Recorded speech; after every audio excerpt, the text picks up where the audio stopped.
All right. Oh, How are I'm you doing doing, MOD? good. How are you? Good, good. You ready for this? I sorry, I gotta plug up my phone. I'm not quite ready, but I'm ready. Okay, no worries. All right, give me 1 second. I just gotta find my charger. Sure, no worry. I'll do the intro in the meantime. Hello, guys. How are you guys doing tonight? So, we're going to be talking about January 6th. We tried to do that yesterday. It got sort of intense and we ran out of time. So, we're going to continue the conversation tonight.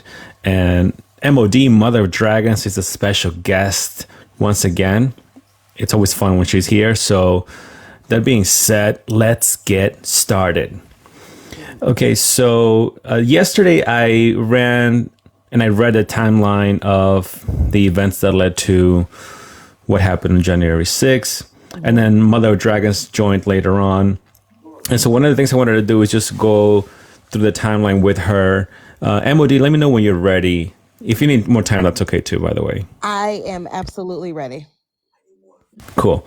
Perfect. So, I've been watching various documentaries and clips about the timeline, and there seems to be, at least for me, a lot of questions when it comes from, I would say, 12:30 to like 1:30ish, which where I believe that's where the news started broadcasting that there was a breach and some protesters were already in the Capitol. Do you mind just going over the timeline of when everything started to happen? Yeah, sure. Yeah, go ahead. So I'm pulling from a few sources, and two of the sources that I'm finding the most credible would be Stephen Son. He's the former chief of the U.S. Capitol Police, and he had direct contact with the chain of command for the Secretary of the Army, the DC National Guard, and other high-ranking officials or appropriate officials within the chain of command. And the reason why I'm using these two reports is because, number one, Stephen Son would have been of course, him being the chief of police, being the initial contact with the Army, the likelihood of court martial and the likelihood of being, confined or imprisoned for lying, in front of Congress for military personnel would be slim to none. And by the Unfortunately, way, do you mind just once again, yeah, go ahead. what are the name of these reports again? So Stephen Sund did a congressional committee. You can actually find his video on you can find it on YouTube. You just type in Stephen Sund's report. I am using the Washington Post. So if you type in Stephen Sund report, Washington Post pulls up. It's a transcript of an interview that he gave where he recounts like a basic timeline of things. So it's with Aaron Davis. He's an investigative reporter, and he asks for a detailed timeline, pretty much. And Stephen Son gave his timeline, which I'm backing up with Colonel Earl Matthews' report. Is this the And one, by the way, you said the Washington Post, right? yes. Is this the one that says the attack as the title of it? So it says transcript, Stephen Son, a former Capitol Police Chief, author, Courage Under Fire.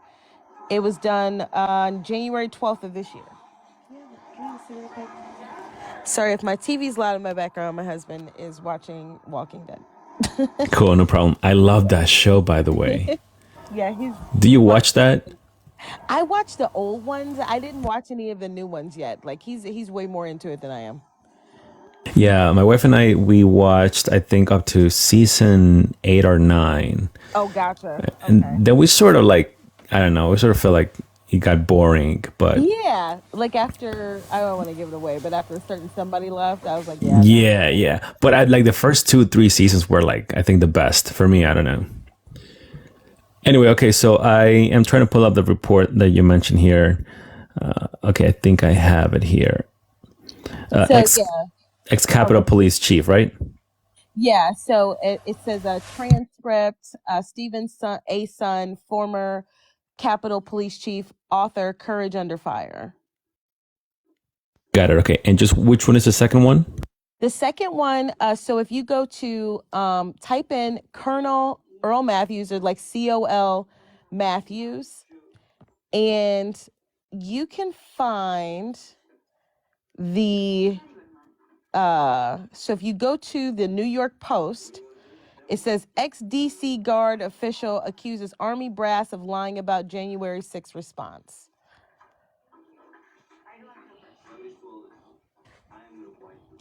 So if you type in like Colonel Earl Matthews, January 6th report. I think I got it. The one that says right. ex-DC Guard official accuses Army brass of lying. Yep. So if you go down to the second paragraph, it says there's a 36-page memo. And if you click on that where it says obtained by Politico, the hyperlink, it'll take you right to the memo. It'll take you right to the report. Got it. Okay. All right. So go ahead. So then, do you mind sharing from the sources that you pulled up? What do you find that happened in this event? So I'll give you the gist of what I'm seeing here. So you have this embattled police chief who has extensive, many years of experience dealing with, threats to the Capitol. He describes himself as the legislative, pretty much the legislative branch of the armed forces. I'm not armed forces. I'm sorry, police. So he is tasked with protecting the members of Congress and as well as being law enforcement in the DC Capitol. So he had been there for almost 30 years. He's handled major events. And he says that he knows that pretty much the size of the crowd that was intended to be there. He was briefed on that. One important thing to point out is that he said that they would have done a conference call with partner agencies, the FBI, Joint Bulletin, Department of Homeland Security, or even an executive briefing for chiefs of police, and he got none of that prior to the days prior to January 6th. So when he started looking into the intelligence, he saw that they were getting lots of tips, things like that, and he said that pretty much what he gathered was that he needed DC National Guard support. And you can see in part of this, he starts to talk about that if there was a clear outline and he was provided intelligence, if it was known or even existed when he asked for National Guard support on January 3rd, it was denied in part by Paul Irving, who would be the Sergeant at Arms for the House, because the intelligence didn't support it. And he didn't like the optics of the National Guard, but the intelligence did not support it. So, which is very interesting because in the beginning of Colonel Earl Matthews' report, right in the second paragraph, it actually describes exactly what Stephen Son had said. So the two testimonies are congruent, they're persistent, and I find them to be credible. Given the fact that these are two separate men in two separate divisions working two separate roles, one being in the military, one being actual boots on the ground, and this report that Earl Matthews submitted would have been corroborated with direct testimony from the DC National Guard command, their commanders that were on the ground in DC that day. So these are like boots on the ground intelligence information that we have. Not somebody that was completely disconnected from it. These are people directly connected with this. And what's really interesting, so there's a lot of interesting things in here, is that when you talk about the time frame of 12:30 and 1 p.m., was when pretty much everyone's report begins right around between the 1249, 149 mark. That's correct. Yeah, that's actually what I've seen most of them. Yeah. Right. So Stevenson goes on to describe, his kind of not understanding of why he was denied DC National Guard support. He's, kind of not been, he's like, if I'd been provided with stuff, it would have been a game changer. We would have been able to plan better and things like that. So he kind of get the gist that he felt like that he wasn't getting the full support of the military at that time, or anyone else in command, anyone higher up. So he was kind of on his own.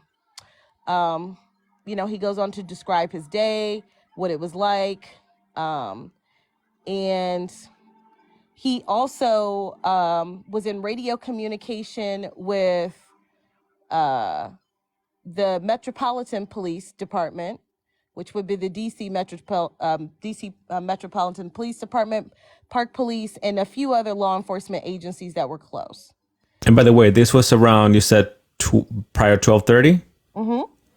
Okay. And at this time, President Trump was already giving the speech, correct? At this time, President Trump was at the Ellipse, and he was kind of getting worried about people, kind of heading over there.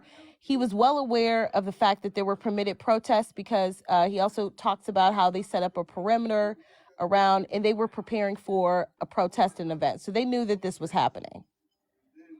Okay, so this was known then that there would be protests, and nothing crazy as far as anything planned to storm the Capitol. Nothing like that. I'll be honest, I haven't found anything that supports any sort of intelligence prior to, and that just could be because it may be classified information, and that's not critical to be publicly known at this time. So that I would completely understand. However, I do share his sentiments that at least if there were intelligence reports in his 30 years of experience in dealing with things like that, he should have been trusted with that information, or at least some of the information, instead of being just kind of told the intelligence doesn't support that. So again, this kind of shows that he was kind of left to his own devices on how to deal with January 6th. Right. And again, just to clarify, you said that he was denied National Guard? He was denied on January 3rd. We'll also find that Muriel Bowser was sent a letter from the Pentagon that's public information about her letter, Muriel Bowser's letter on January 5th, regarding the fact that she was not requesting any support at that time.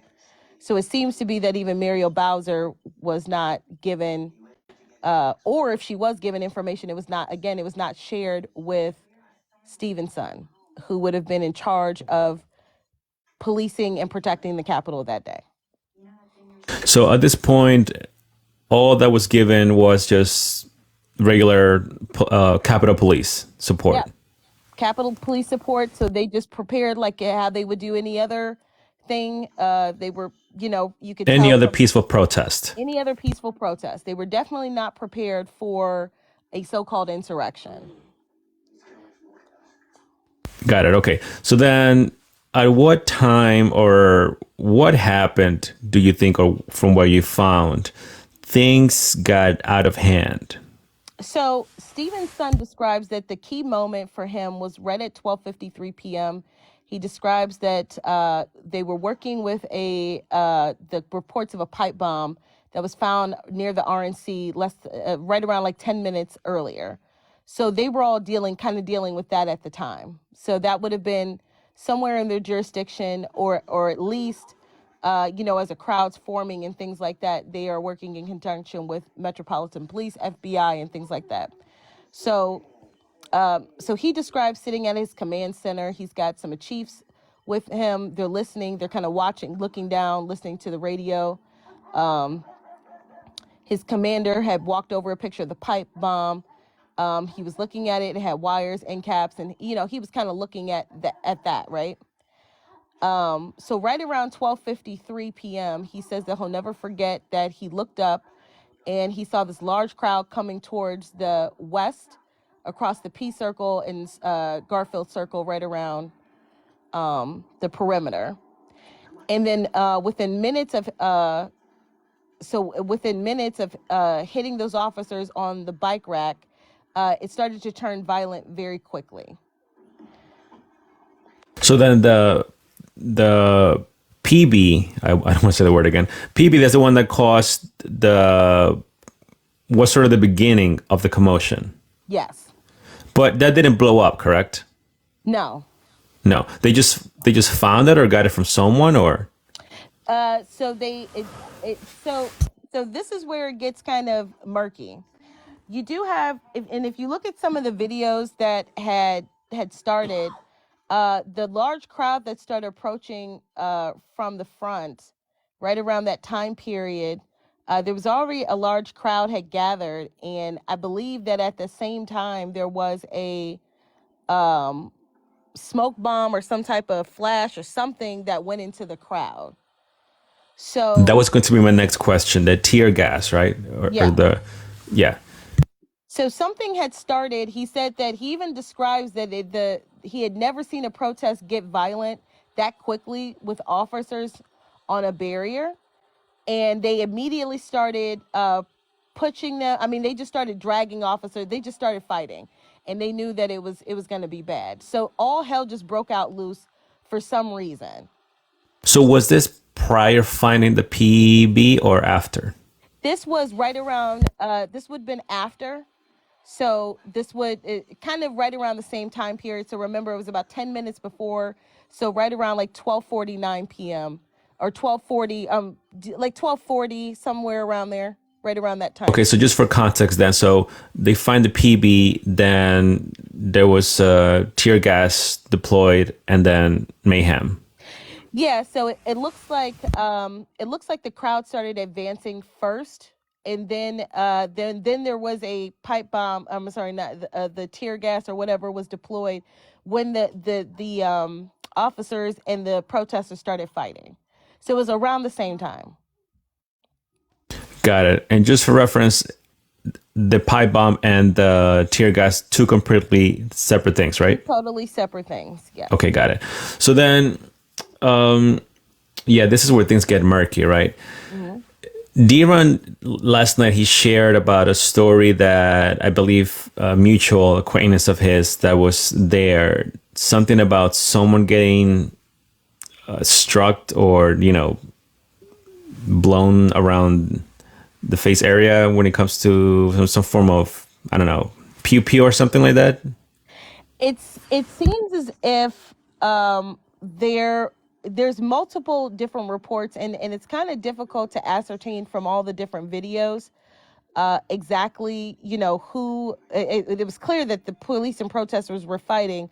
It's really unclear about who kind of struck first. It looks like it was just a auto response to a fight breaking out, right? It just kind of like it all happened in rapid succession. But as far as like any sort of awareness that this was going to happen or that they were prepared for it to happen, it just doesn't seem that way, especially given the fact that all of the officers he says that they were wearing a kind of soft gear. They weren't wearing big helmets or anything else like that. Um, and he actually tells one of his assistant chiefs to, get their CDUs. And I'm guessing a CDU is like some sort of protection gear or something that would like help them with riot control. Right, like some sort of riot gear or something like that. Right. Have you found any source or any reliable source that specifies what made them throw those tear gas I towards the haven't. crowd, I have or the not been. first one at least? I have not been able to find any sort of source that verifies why that was thrown. It's someone. It very well could be that one of the agitators that was there that started this fight, could have thrown it into the crowd. I have heard When some you say reports. agitators, you mean someone within Capitol Police? It could have been Capitol Police. It could have been an outside agitator. It could have been someone who was deliberate in setting this off. that Like was someone on. that could have maybe infiltrated the protest? Oh, absolutely. Oh, Yeah. okay. Yeah. There's other videos out there as well, right? Where we see some of the police officers saying that they're going to dress up like Antifa. Um, there are videos of people, changing into outfits to make it look as if they're Antifa or MAGA. Um, what I do think is that there was probably some intelligence there that the FBI knew about, and instead of putting local law enforcement and understanding what was going on, because they may have believed that the police had been infiltrated as well, and it would have turned or purposefully, committed actions that day that would have undermined any sort of um, investigation or surveillance that the FBI might have been doing. Okay. And by the way, MOD, Freedom in the chat is saying, what about Ray Epps? Just for Oh reference, I yeah. just pulled it up here, just for everyone to know in case you don't. So J. Ray Epps is a former U.S. Marine and Oath Keepers chapter president. Following the January 6th United States Capitol attack, conspiracy theories were shared on Twitter and by Fox News host Tucker Carlson, accusing Epps of being an agent, of provocating and linking his wife to Dominion Voiling Systems. Again, that's per Wikipedia, just for reference. So what about Ray Epps, MOD? What do you think? So there's also a video out there that the day before, there's a video of Ray Epps who was out there basically telling people that tomorrow we've got to go into the Capitol, and you know they've got to do what they got to do, to go into the Capitol. Now, the very next day on January 6th, you have Ray Epps seemingly whispering into someone's ear, and then he goes and starts this gentleman goes and starts doing some weird crap. I guess he starts moving barriers and people start coming through and things like that as well. So um the strange thing about Ray Epps is that he's actually on video seemingly telling people that um they should go inside of the Capitol, right? Which obviously wasn't the plan. There's other videos out there of them calling him a Fed, and he was never the subject of an investigation as far as the DOJ, but he was the subject of an investigation in a congressional hearing, because you'll see that Ted Cruz actually had a picture up of Ray Epps on where they were showing the FBI was looking for him, and then the very next day Ray Epps was removed from the photo lineup of people that they were looking for. And when he asked the FBI, the female FBI agent, what exactly was Ray Epps' role? Where did he go? They declined to give any information and couldn't confirm or deny whether or not Ray Epps was an agent of the FBI or working in conjunction with the government or not. By the way, I did share who Ray Epps is. MOD, but do you mind sharing who Ray Epps is, Mary, and some people in the chat room are asking? So Ray Epps was what we're being told is that Ray Epps was a man who was he was eventually charged with misdemeanors. I can't remember exactly what he was charged with, but he was charged with misdemeanors.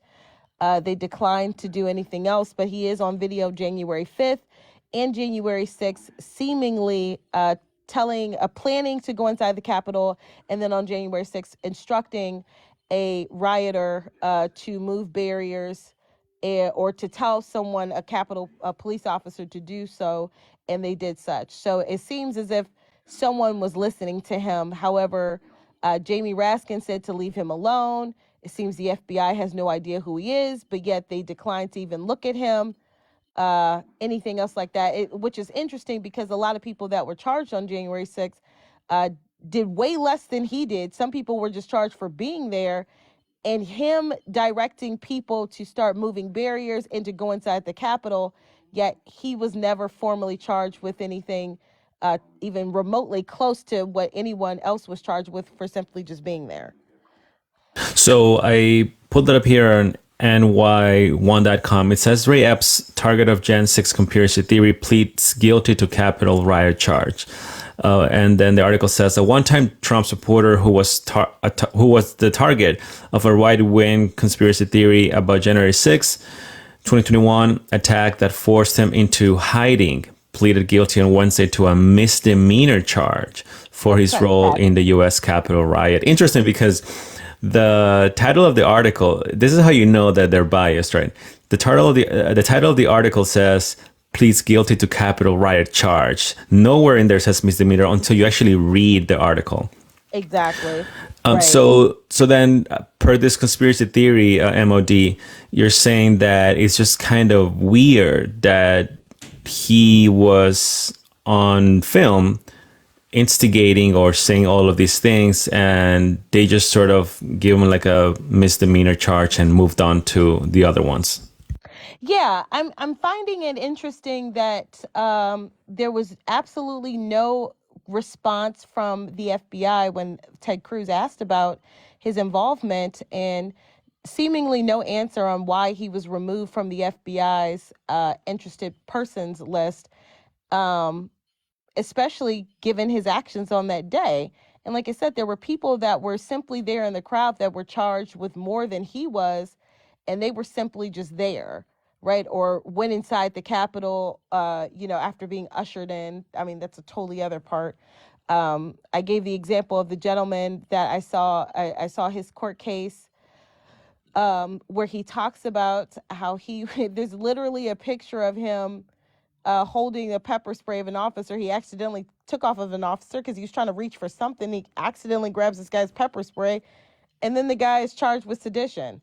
I mean, he had very serious charges where he was just trying to get away from a crowd, but he couldn't. There's 1,000 people behind him pushing him forward. What about Liz is saying the text messages to his relative, meaning Ray Epps' relatives, saying that he instigated the whole thing? I'm actually trying to Google that, but I don't see anything about text messages. Have you heard anything about that, MOD? Yeah, so there is an article. I was just looking at it. Matter of fact, let me go back to it. Why did I click off of it? Heather in the comment section said, I think they gave Epps a misdemeanor charge to save face. Yeah, so it says on here, Ray Epps confessed to January 6th committee that he orchestrated the attack on the Capitol. Now, the PolitiFact thing says that it's mostly false, but we'll see.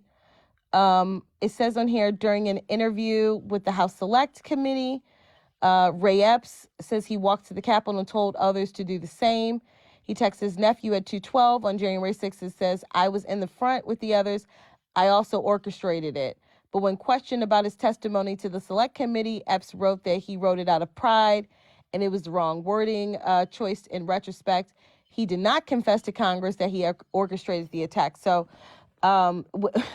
he also said that the scene had become violent. He told people to remain peaceful. He did not go inside, and he is not among the 950 defendants charged with crimes related to January 6th. So again, but MOD, isn't it interesting how like there's all of these claims and certain things that were found, and yet a lot of these articles or mainstream media articles or news, whatever, they seem to sort of, just right away say, well, this is false information. Doesn't seem like they're even looking into it deeply. Yeah, there seems to be, and I'm finding with the media is like the headline, of course, is sort of titillating. It's right there, right there, like Ray Epps charged in connection with this, but then you read on and you find out it's just a misdemeanor trespassing charge, which is basically a ticket, and then you're hearing someone confessing or sending a text message to a family member, a trusted family member, describing how they told people to walk down to the Capitol. He's on video saying to go inside, on video instructing someone to do something, saying that he orchestrated it. However, then he goes, well, I said that out of pride. Well, was it also out of pride when you seemingly instructed someone to do something and they did it, which caused chaos? But what about those MOD that would say, well, but he was a Trump supporter, so there you go. Well, so again, I'll just say this. I'll give you an example. Today with the Michigan case, as I was researching the Michigan case, I actually found the Minnesota case as it pertains to Trump being on the ballot, which subsequently all three courts can stay on the ballot. So interestingly enough, at the bottom of the article, as I'm reading it, they tell me that it's a liberal left-wing Democrat group that initially filed the paperwork, filed for the case. However, in the first line of the actual Supreme Court opinion, it tells us that the registered Republicans, and I'm like, okay, wait, where where did we get this information from? So it seems as if either the media is not reporting correctly, or they are reporting it correctly and someone else is lying. Because at this point, you kind of have to figure, like, who actually is lying here. And with such glaring information right in front of you of someone actually saying that they orchestrated it, but then would give this very, I would say, someone who would be trained on how to convince and answer things, especially if they have a military background, gave such an answer that would lead me to believe that that would have been the most plausible answer to give in someone who would be trained in order and how to do so. So then, per what you found thus far and what we've seen also, right? There was really no intelligence suggesting that this attack was going to happen, correct? So Stephen's son wasn't given any intelligence. They said that the intelligence didn't support that. However, I find that to be contrary. And the reason why is if you, unless you have access to federal records, I do. But Enrique Tarrio and some of the Proud Boys that were charged, and if you look at how long they were actually investigating and actually picked up Enrique Tarrio prior to January 6th. I think he was picked up on like January 3rd. They knew who people were that were going to be there. And so I do think that they committed to having some sort of clandestine operation. But MOD, they knew that people were going to be there to peaceful protest or to do something. I Both.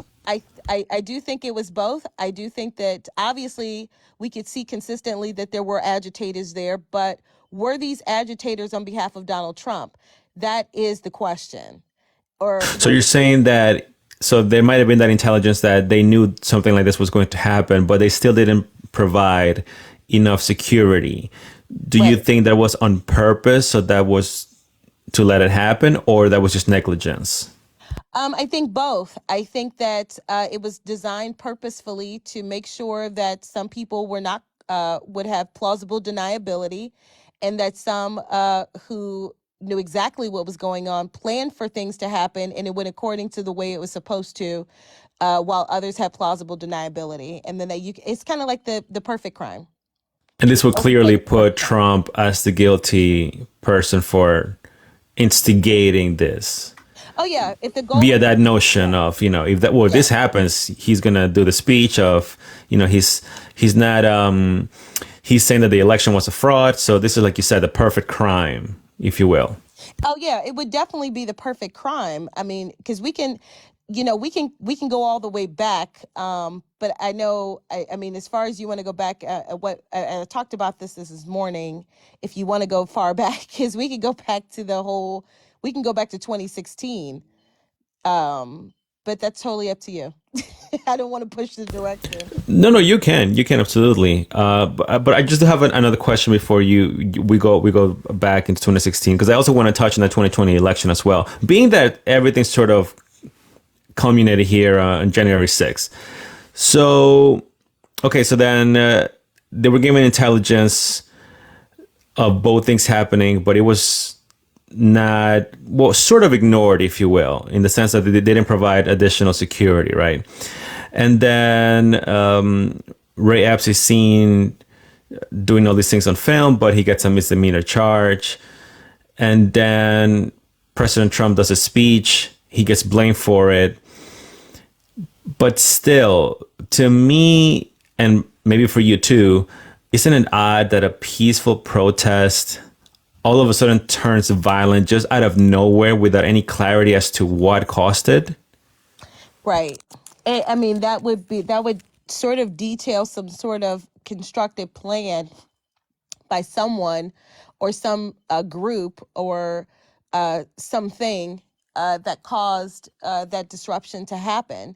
It's really, unfortunately, it's unclear where that came from. But what we do know is clear is that it is possible that there were professional agitators, and we could mean that by, you could say hired people to do these things. That's completely plausible. But by the way, aren't there cameras all over? This is like one of the most secure buildings in the world. Yeah, I would say the White House is a bit more secure than this. The Capitol is a public building, right? You can kind of you do have to have ID and proper documentation and things like that. You can't like probably bring in weapons. I mean, there's some restrictions, but overall, it is open to the public. It's not like a closed off, corned off place that you can't go into. It's the people's building, right? And the Capitol itself serves as a symbol of the House of the People because it literally is full of United States American citizens representing themselves in the federal government. Supposedly, right? Nowadays. Supposedly, right. So I think it's important to assert as well that on the other side of this, we do have the Colonel Earl Matthews' report, which is pretty telling as well about what happened on the other end. So just to kind of put it succinctly, and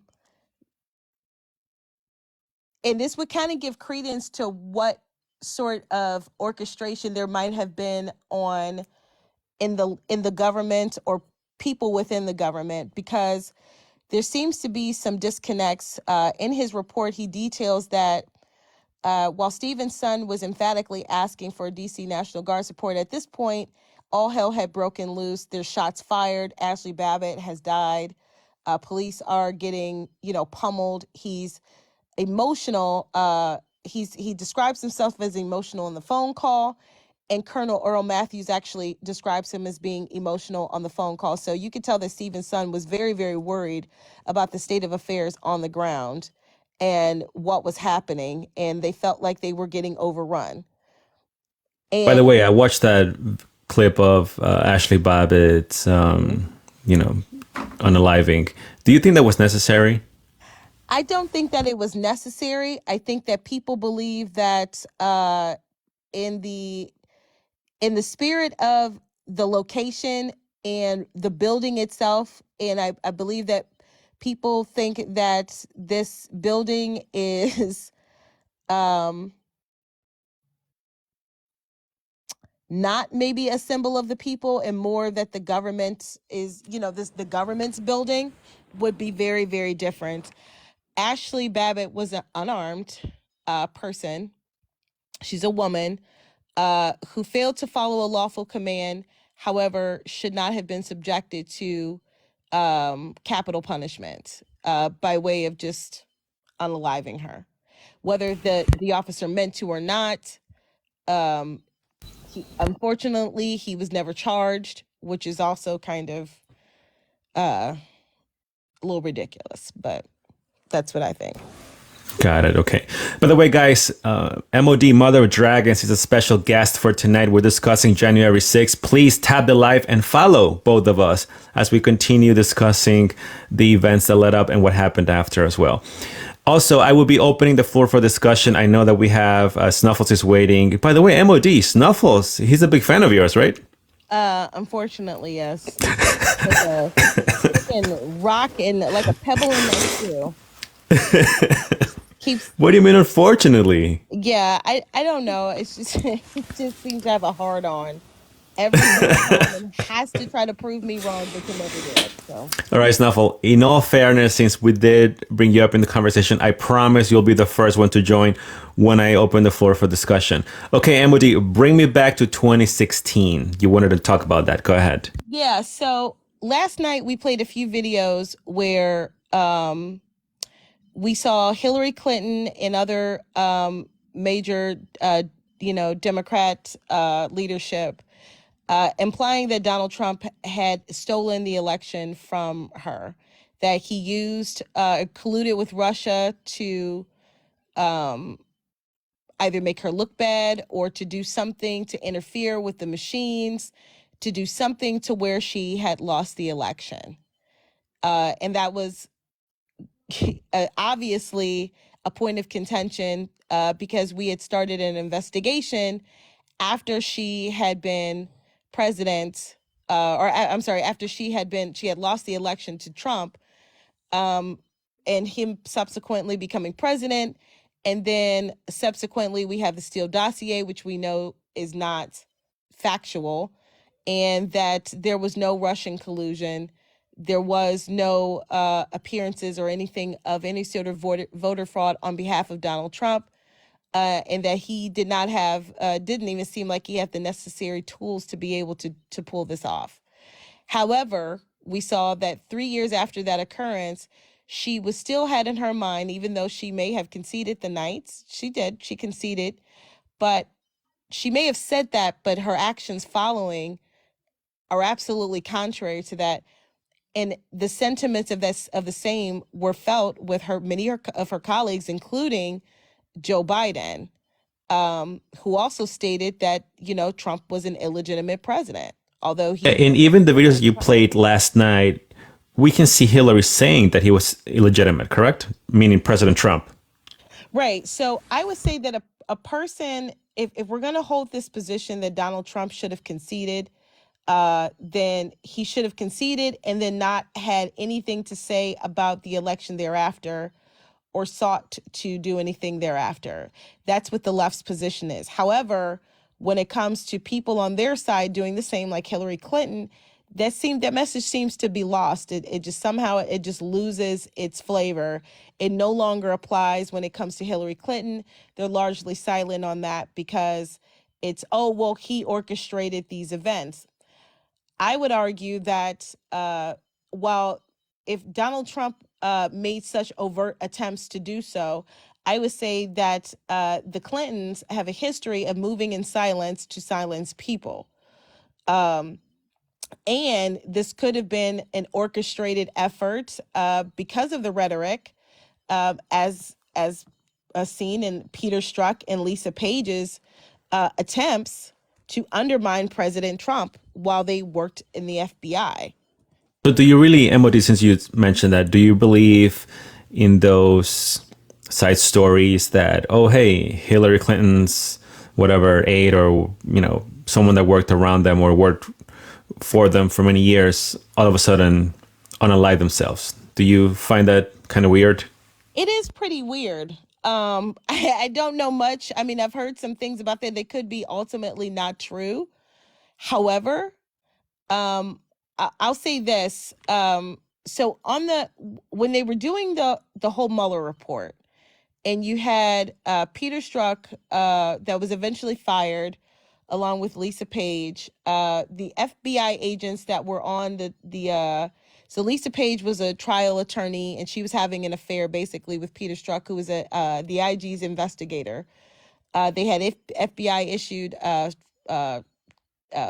phones, and for over a year, there were text messages between the two, and they had 375 text messages where there was some text disparaging Donald Trump before the election, Chelsea Clinton, Eric Holder. I mean, there was a bunch of different people that they were making disparaging remarks about. They say that the colleagues never shown political bias, but it seems to be that after Hillary Clinton, loses an election, seemingly, these people still have the sort of same sentiments when it came to the Russia investigation. And it seems as if that maybe her rhetoric could have pushed them to want to handle or to falsify in reports things that would have favored Hillary Clinton over Donald Trump. And that would have been undermining a sitting U.S. president, which should have at that time should have been at least punishable. And there were other Democrats too that followed that narrative that Trump was illegitimate during his presidency. Yeah. So in fact, it wasn't even celebrities like Whoopi Goldberg saying the guy in the White House refusing to call a Trump President Trump. Right. And then you have Peter Strzok in his text messages acknowledges that he wanted to stop Trump, but he didn't take any actions, or there's no evidence that he took any actions, which doesn't necessarily mean that he didn't do anything. But if you have these two individuals who, made up instances in a report to put the president-elect in a bad light, or to make it seem as if he had committed some sort of crime, this would have been undermining the president on behalf of Hillary Clinton. Yeah, and also you can add to that the Mueller report. Right. So they've been trying to get to Trump to be in legal trouble since he was just coming down that escalator, no? So I would suffice to say that Trump was never part of the plan, but he also was never part of Plan B. There was no, for all intents and purposes, I do believe when they investigated Hillary Clinton, calling for her to be investigated, she was subsequently investigated, found to be liable for, destroying documents and things like that. However, they declined to prosecute. And the reason that I believe that was happening is because they believed that Hillary Clinton was going to win the election. And so whether or not I think that there was some sort of attempt to interfere with him being to getting elected, I don't think that they were overt. I do think that they weren't really planning on him winning at all.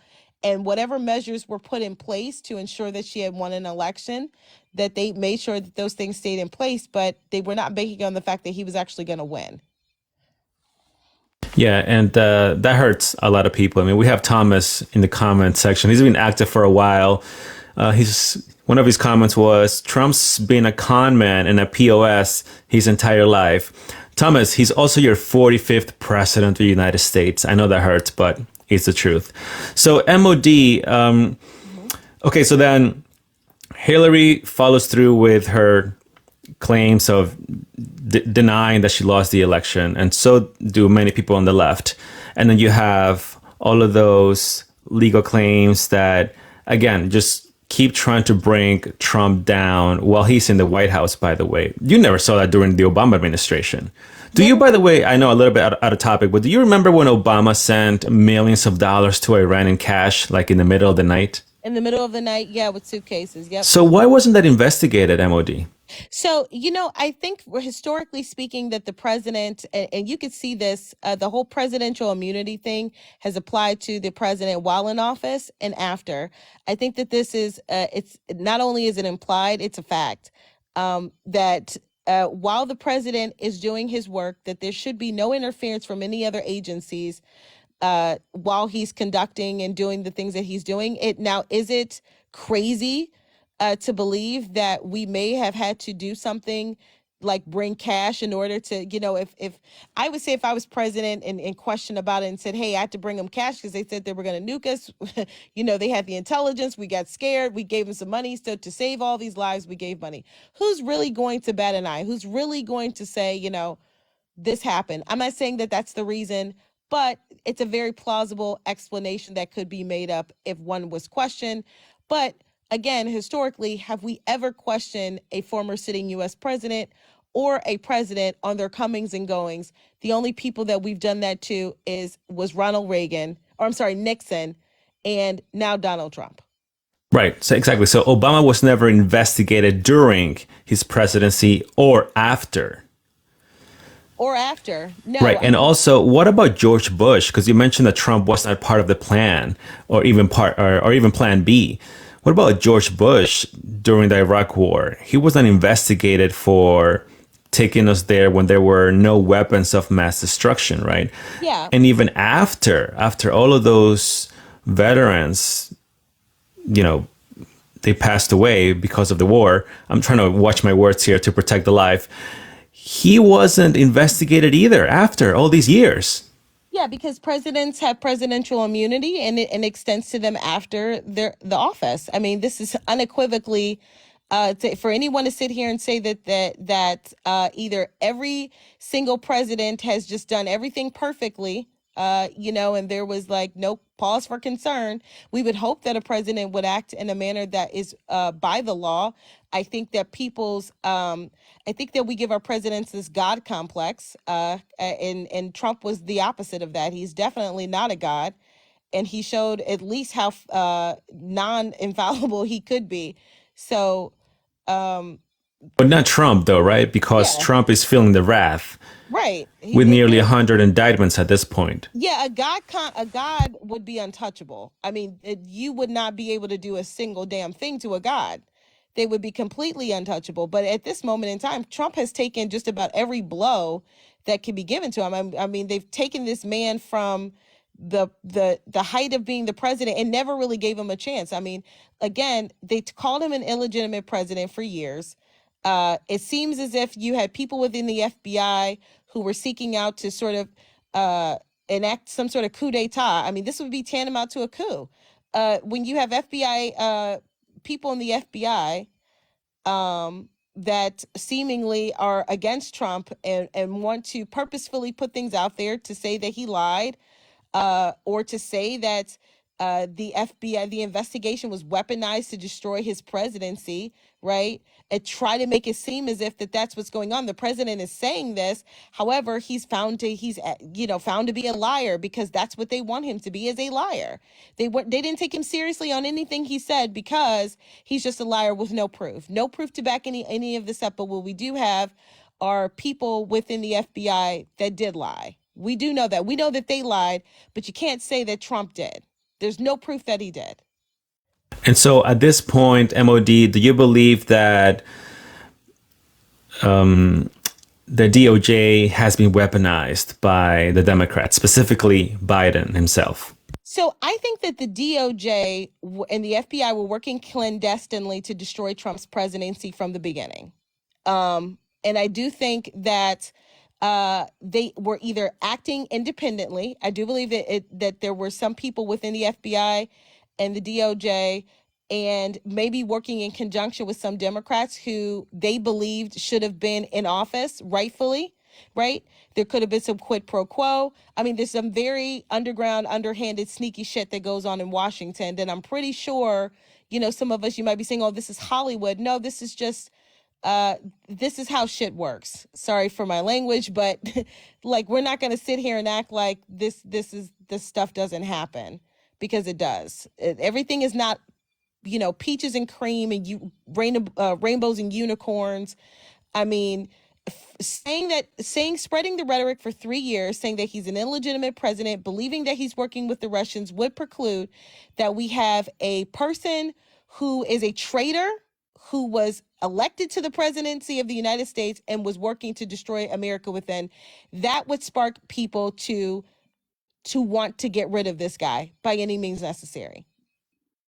And by the way, even Republicans didn't want him at the beginning. You remember that, right? No, and I think the reason why, and I'll say this, I think the reason why the Republicans first of all got behind him, but they wanted to get very, very far away from a lot of the scandals that he was involved in, because a lot of them, I believe, were also involved in a lot of scandals. I think that they thought that Trump was going to be a team player because, hey, he's from the good old boys club, but Trump seems to have set himself apart. And when he started talking about draining the swamp, he wasn't just talking about Democrats. His target was never the Democrats. His target was the entire dismantling of the bullshit that's going on in Washington, because he knew about it. Trump was loved by everyone, both left and the right. Okay. Trump was probably the most moderate president we've ever had in history. Neither side liked him, but he only ran as a Republican because he wanted to beat Hillary Clinton. There's no way that crooked Hillary was ever going to be president. And beat That's the where he system, obviously. and, right, and beat the Yeah, system. because that's going to be difficult if he runs independent. It's going to be like almost Yeah, he's impossible. not going to get any votes, so he'd have to run as a Republican. I mean, Trump was despised by both sides. Like, to say that that he was overwhelmingly supported by the Republicans, sure, in the beginning, but when he met business, he was coming at everybody, and that included the Republicans. And I think that they didn't want to keep taking the cheap shots, and they're just like, yeah, you know what, he is running on our party, but we don't want him on our party ticket. He's not the type of Republican that we're looking for. And unfortunately, those old establishment Republicans that are just used to lie down and taking it like a dog, as long as they get what they want and they keep the money in their pockets, then they can continue their corruption in peace. Donald Trump was there to disrupt the corruption. And fast forwarding a little bit to the present now, I believe I heard Vivek Ramaswamy. He said that there seems to be a plan in motion to prevent Trump from getting anywhere near the White House. I'm paraphrasing, including some people on the Republican side. What do you think about that statement? So I think beyond merely expressing the fact that they had this discontent or malcontent for Trump, would have gone into what to me would have obviously morphed into a full out plan to get rid of him in some way, shape, or form. And so, you know, the sentiments of Maxine Waters when she said the road to impeachment begins today, and the ink was barely dry, or his hand had barely got off of the Bible after he was sworn in, that it was go time. And within a matter of months of him being in office, they were already talking about impeaching him. It was clear as day that nobody wanted him to be president, So, by the way, except the people. when you say that they want to get rid of him in either way, shape, or form, do you mean the worst way as well too? Well, I don't know if I would go that far to say that in the worst way. I think that it was kind of just like, look, we'll go ahead and impeach him. We can get enough support to get rid of this guy. And I think that you had people in the Freedom Caucus. So that's when you had the Freedom Caucus start popping up and like, wait a minute, hold on, wait a second. Matt Gaetz, Marjorie Taylor Greene, Lauren Boebert, Jim Jordan, Byron Donalds. They're all like, hold up, wait a minute, you're not doing that. We're not doing that shit. So basically, the rise of the Freedom Caucus comes up, and they don't get they honestly, they get the votes that they need to impeach. However, he's acquitted in the Senate. There were two failed attempts. So just put it to you like this. The Freedom Caucus does come a little bit later on, so I correct myself on that. But you had Paul Ryan, who was Speaker of the House, who couldn't stand Trump. He couldn't stand him at all. And you had other Republicans, kind of figureheads that were there, that just did not want to, they didn't want to support him. But they had failed attempts to even kick off an impeachment in the first place. So the Republicans were the ones trying to bring the impeachments in the first place. They did not want him to be, they're like, no, he can't do this. He's kind of embarrassing us a little bit. He kind of freaking hates us. Why do we want a president that hates us, right? So if it's for the people and by the people, of course they want to seek to get rid of him, because I think they would have been much more comfortable with someone like Mike Pence, at least someone that they could work with, which is another thing Absolutely. saying they couldn't control him. They just could not Absolutely. control Trump. They couldn't Yeah, control him. and by the way, like I said, if you remember during his when he was a candidate, he was attacked severely by the Republican Party. It Oh, almost yeah. seemed like he was running as an independent at the time. But Yeah. then he won and they sort of bowed at that point. They bowed to Trump at that point. Yeah, they had no other choice. I mean, Right. it was pretty Because much the it was a people were flip of behind buses. him. Yeah, the people definitely wanted Trump, and that was clear as day. But to sort of undermine the person that we voted for and trying to basically tell us, well, listen, you guys didn't really vote for him. The Russians did it. They interfered. So, guys, nothing to see here. Go home. I know who I cast my ballot for. I know the many people, at least in my sector, that cast ballots for Donald Trump. The map was pretty fucking clear. I mean, he won that election. MOD, Ask the Democrats, though. do you think Mike Pence is a traitor? No, I don't think Mike Pence is a traitor. So as much as I love Trump, I don't agree with everything that he says. But I do not think that Mike Pence was a traitor. What I do think Mike Pence is a coward. I do think that. I think he's a coward. I think that Mike Pence initially wanted to run with Trump. I think he had the best of intentions to making this odd couple kind of work. Um, who would turn down the opportunity. I think that he represented the part of Republicans that despise Trump because they always talking about the Christian white nationalist loves Trump, but they actually hated him. They said he was never going to get their vote because of where he stood at on abortion and the LGBTQ plus community. That's the thing. It doesn't make sense if Trump was so against all of these things like they say he is, he just hates these people, he would have never, ever, ever had Mike Pence the be on his side, to be his to be there with him, to be his vice president. He Yeah, would I agree with. he would have chose someone else. Yeah, I agree for sure. I agree on that statement. But so, okay, so you don't think Mike Pence is a traitor. Why do you think Mike Pence? I know this is a little bit off topic, but I'm just curious to get your take on this. Why do you think he would run? He would run for presidency, during this election season. Why would he do that? Like he doesn't know the poll numbers. He doesn't know that Trump is ahead in everything right now. Why would they? What's going through his head? You think? I Is he think that that illusional to think that he's going to beat Trump? I think that Mike Pence did it to self satisfy a deep rooted beating himself up about not being a lot more brave. Um, to be honest with you, Trump probably read him the riot act. I know there was some, Ivanka said something about them being on the phone and they had a very, very heated discussion where he called him the P word.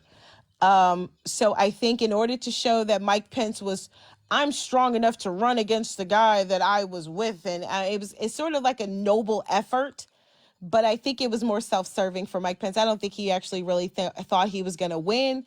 I think he just wanted an opportunity to publicly get back at Trump and to separate himself once and for all from that, because very, very shortly after right around the first debate, second, I think it was the first debate, he was done. He had said what he needed to say. I think he just used the platform to be able to set the record straight about what he was not going to do that day in his role, and to basically say, hey, I'm not the punk that everybody thinks I am. I don't think he was ever serious about running. Got it. So just more like to show that he wasn't a coward or Yeah. scared. Yeah. Got it. I mean, Okay. yeah, for sure. Got it. Okay. By the way, I just thought of this. I wanted to ask you this before, but since you're here, I was going to ask you this via message, but since you're here, I might as well. Hmm. I don't know if you remember Nat Turner. He joined one of the lives when you were a special guest. I'm not sure if it was like last month or something like that. But anyway, one of the comments that he posted on one of the videos that I posted about when you joined the live, Hmm. he said that I'm paraphrasing again, when the orange Jesus goes to prison, these two, meaning you and I, will march with the Proud Boys. What do you think? Do you agree with that or no? All right. So let me tell you where I was at January 6th. I was at home. And I love DC with all my heart. I had no idea that there was any sort of planned protest. I was not paying attention to any of that. Matter of fact, this was right around still the pandemic time, and I was getting back into my office, into the swing of things. So I was really not paying attention to any of that shit. So I will just tell you this. I know some Proud Boys. I think that they're great guys, but I don't need to march any goddamn where with anybody. I do not look at Trump as a god. I don't. I support someone who I believe is the best for this nation and who I feel like has been railroaded by our government. But that does not mean that I'm some sort of extremist, because I'm not. That's absolutely insane. So, Nat Turner, likewise on my end. Sorry to disappoint you, but no, we will not be marching with the Proud Boys. Yeah. Can you believe these comments? Like, Yeah, I don't idolize anybody. That's not. yeah. No. Okay, so then going back to January 6th. Okay, Mhm. so thus far, you believe, or from the sources that you pulled up, there were some intelligence that suggested something like this could have happened. And there were also going to be peaceful protests. They didn't provide enough security for it. And then we see the tear gas deployment was unclear as to why or exactly when it started. So in addition to that, I believe I'm not sure if you've seen some footage where there's law enforcement inside the building and they're sort of letting people walk through the Capitol. By the way, have you seen those videos, by the way? Yes, I have. I'm also going to point out that, given the fact that you could tell that, based on, again, they did not have their CDUs. They did have members of the Metropolitan Police Department. They had on green jackets, with black jackets. They had on bicycle helmets. When Stephen's son says that basically they started breaching the barrier, they were not prepared for tear gas. So we don't know where the tear gas came from. So I'm going to say the most plausible thing is it did not come from any of the police. Someone, if they did that, when you, and I'm assuming, somebody can correct me if I'm wrong, but if you're going to deploy some sort of tear gas into a crowd, you're doing some sort of riot control, which means you would have riot gear. None of these police officers were even equipped at the time to have any of that. So they were not prepared. So you're saying that the deployment of that tear gas was not specifically by law enforcement. I don't believe that. I won't sit here and believe that the police were the ones that threw tear gas into a crowd, and do that knowing that they would be unprotected from the onslaught. I do think that someone that may have portrayed to be a police officer and wasn't, may have deployed some sort of tear gas, and that's completely plausible. Got it. Okay. Okay. Mother of Dragons, do you mind if I open the floor? Oh, sure. All right. So, guys, I'm going to start opening the floor. If you have any questions or want to share your point of view, go ahead. Snuffle's been waiting, very patient. Thank you, Snuffle. Go ahead. You can respond. Yeah, there was so much said there that makes it really difficult to address all these things that were not true. So, what the president asked Mike Pence to do was to literally reject votes. These are quotes from Mike Pence. I think it's important that the American people know what happened in the days before January 6th. President Trump demanded that I use my authority as vice president presiding over the count of the Electoral College to essentially overturn the election by returning or literally rejecting votes. I had no authority to do that. So let's be clear that it was illegal. What Trump asked him to do, Trump's own lawyers admitted that it was illegal, what he was being asked to do. And that's why Pence didn't do it. So there was testimony. That was a quote from Mike Pence. There was testimony Can I interrupt for one moment? from his two top aides. Can I just interrupt There for was one testimony. second? Okay, Snuffle, hold on. MOD wants to just reply real quick. Go ahead, want to MOD. point out that we actually never talked about anything that Mike Pence did that day. We only mentioned, he only asked me a question about Mike Pence, and that was it. We haven't even talked about Mike Pence's So you actions that admit you day. admit that it was illegal what Trump asked Mike Pence to do? No, we didn't No. talk about that. I'm We asking didn't. you now. You No, admit that it was illegal? I don't think it was illegal, but that's we didn't No, even it talk wasn't about that. illegal. It was It was. perfectly legal. Hold And on, hold he's on, not the Bill. first. One at a time, Bill. Not Sorry. your turn yet. Sorry. Yeah, Go ahead, I Snuffle. We don't. actually didn't touch on that specifically, to be fair, Yeah, no, Snuffle. we actually Who cares?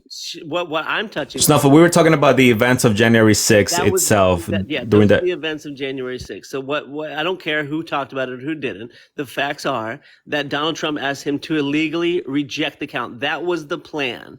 So they planned to have Pence reject the count. Pence did not do that. He would not do that. He would not break the law for the president. So we have testimony from Pence himself. Okay, Snuffle, just to clarify, so you're saying that the reason you brought it up is because Trump planned it to be this way and he planned it with Pence and then Pence backed out of the plan last minute? No, Pence never agreed to the plan. They tried. So to then, put him so then the over. plan didn't really exist if Pence said no from the get-go, no? Right. Yeah, They it's just tried it's a to get him non to do sequitur, that. They honestly. tried to get him to do that, and he refused to break the law for the president. They pressured him over and over again leading up to that day. And then he sent out a tweet to his people who went crazy after he sent out that tweet saying that Mike Pence basically didn't do what he asked him to do. So I have video footage of this tear gas being shot by the Capitol Police after this group went crazy on them. The crowd was going nuts. That's why they sent the tear gas. So I can show you guys that video evidence at some point. I think I said that there was the crowd started going crazy and someone deployed tear gas because they were advancing on, but it's Right, not clear exactly. to me. So I said there's some confusion I'm about basing that. I'm basing that off of the fact that they already said, Stephen Sun said that they had no CDUs, so they had no means of being able to protect themselves with riot gear. So why would they deploy tear gas? So Why let's would the talk, police let's deploy talk tear about gas? Stephen's son. So they deployed tear gas because the crowd was going crazy and throwing bike racks at them and attacking them. The plan was to storm the Capitol. When Trump was making his speech, there were people, when he said, "We need you to use strength to take your country back. They're stealing your country." The crowd yelled, "Take the Capitol. We need to take the Capitol." They knew they needed to take the Capitol. The Proud Boys and the Oath Keepers advanced ahead of the rest of the group to take the Capitol. That was their plan, was to take the Capitol. Okay, Snuffle, so just to get to your main point here, you're saying, hold on, everyone, hold on. It's Snuffle's time. Hold on. I'll get to you, I promise.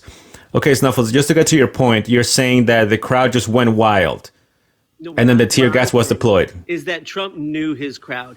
He called them there on that day, at that hour, for that specific reason. Okay, Snuffle, so once again, you're saying that Trump sent them there on purpose to do the insurrection, correct? Sent them there on purpose to disrupt the proceedings at the Capitol. Okay, and so they were not instigated, they were already with that plan in mind. That's what you said? I'm saying that the Proud Boys and the Oath Keepers definitely had a plan. They met in the day before with some Trump officials. They knew. I mean, I have video evidence showing that this was their plan, showing that's what they were doing. They were saying that in the crowd. They told people when they said we're about to storm the Capitol. Others in the group said, "Shh, don't say that," because they knew they were on camera. So I also Can you show us those videos? I sure can. Yeah, I also want to talk about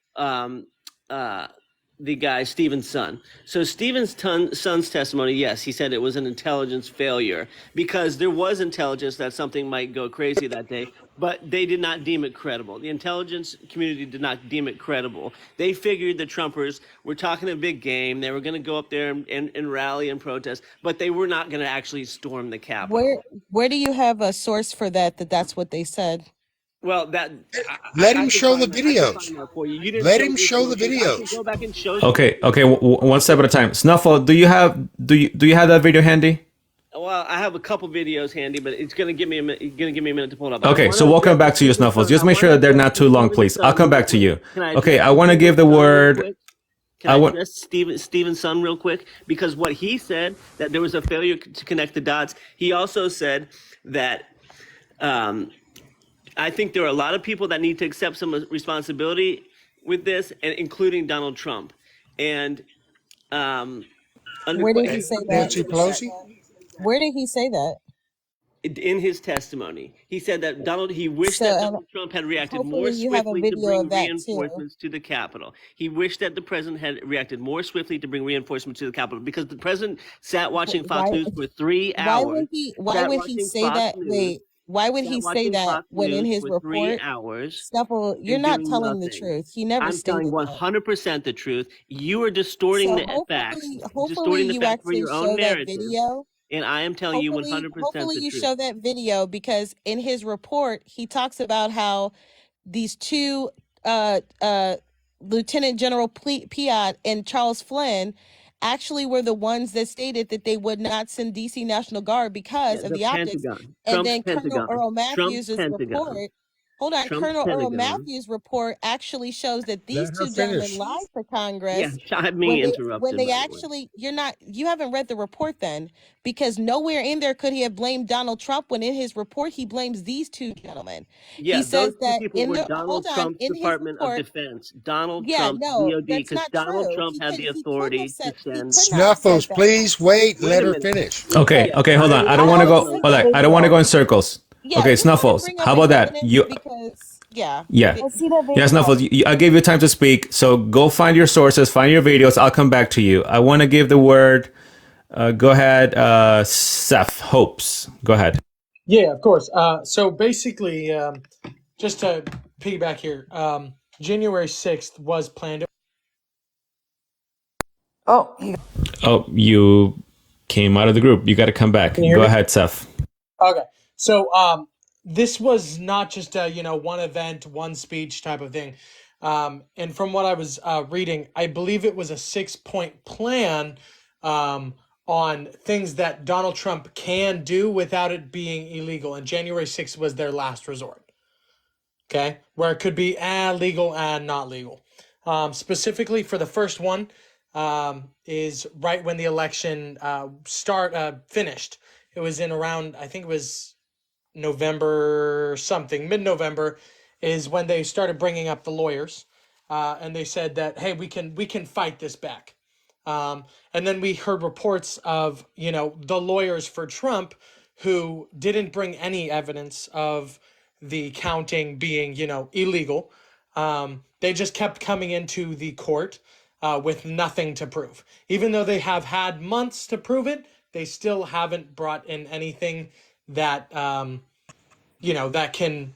I'm sorry, but it was in Hold November. on. and Don't you cut his say- time. Hold on. Let him finish. I- You're next, Bill. You're next. Okay, Go ahead, Seth. thank you. Finalize, please. Yeah, of course. And basically, he had several chances to do so, but there was none. There was no evidence of it, and even his own people, for example, Bill Barr, his own daughter, who has been recorded saying they knew that it was bullshit, but they chose to still fight it, and that's why he doesn't really have he doesn't have most of his family in this next election. They've decided to pull back, and I know I only have a brief time, so I'll just keep I'll just circulate through after the next person.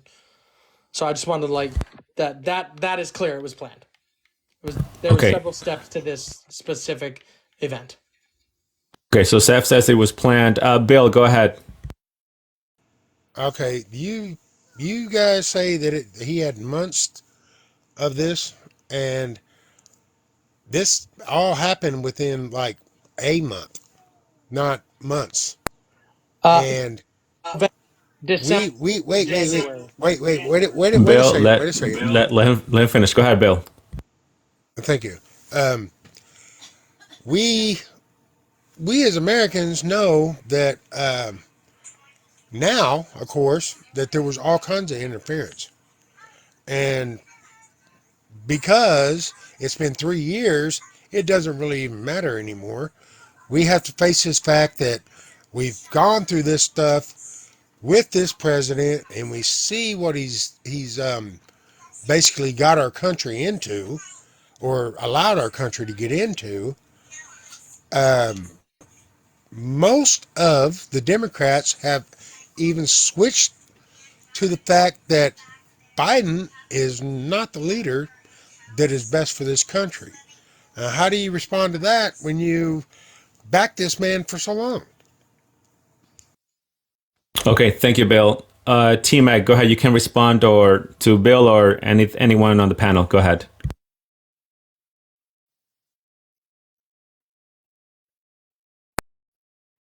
Yeah, one of the things I I wanted know to that's say kind of is, hard to respond to. Go ahead, T-Mac. can you hear me? Yes. All right, my mic was on silent, but the January 6th thing actually was put in motion in I'm sorry, in April of 2020, because if you watch the January 6th committee, one of the Fox News, I want to say he was a Fox News like data analyst, testified before the committee that internal polling was showing that Trump was in real trouble of losing the election. That's when Steve Bannon, Carter Page, and I don't remember the other guy's name, they started this whole concerted effort as a fallback to delegitimize the election in the event that Biden won. So Exactly. it didn't just start in like November after the election. That was a contingency that was put in place prior to the results of the election even being certified. So this idea that somehow, Trump was just questioning, the results, that's not necessarily accurate. The other thing Okay, is T-Mac. Mother of Dragons, In all fairness, T-Mac, do you have a source of what you're saying? the January 6th committee.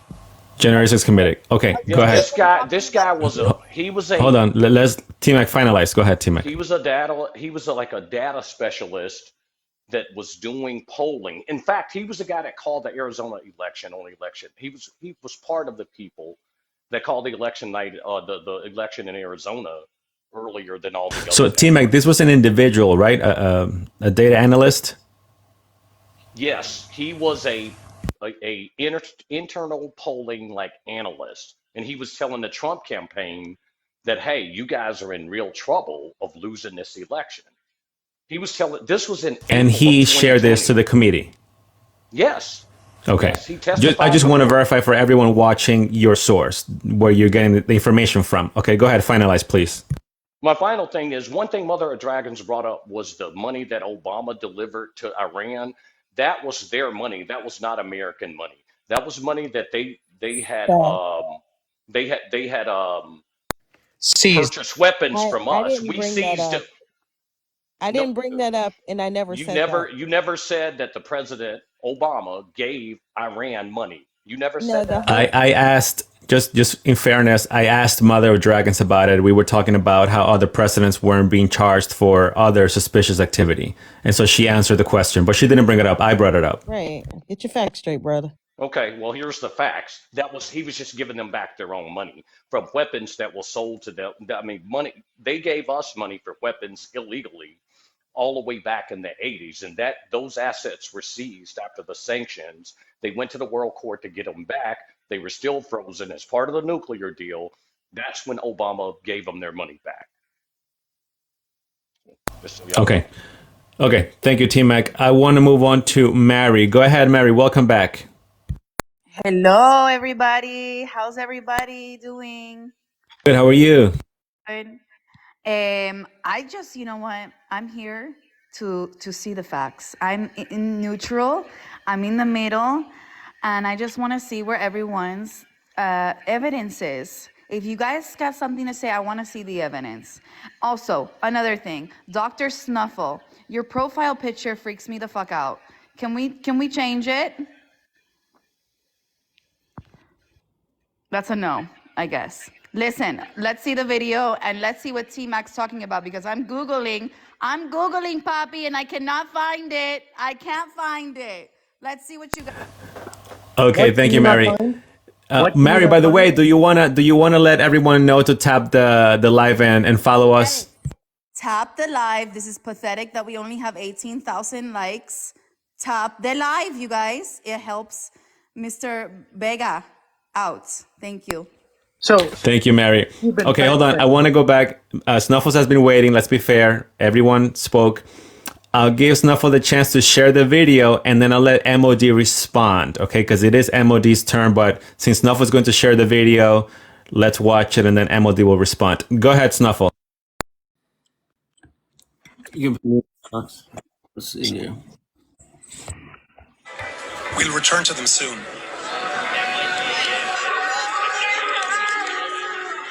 Although the rally is billed as a political protest, some make calls to storm the Capitol even before Trump speaks. We are going to the Capitol, where our problems are. It's that direction. And later, when Trump does take the stage, We're going to walk down to... some view it as a call to action. You'll never take back our country with weakness. Sorry to interrupt, but Hold on, wasn't Bill. that Not the your guy turn yet. Hold that on. worked for Hold on, Bill, please. I know, but wasn't that the guy that worked for the FBI that said that? Hold on, Bill. One at a time.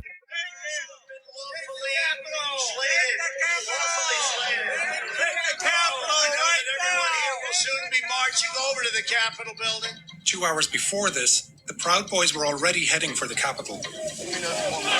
They're clearly spoiling for a fight with far-left agitators like Antifa, who they believe are in DC.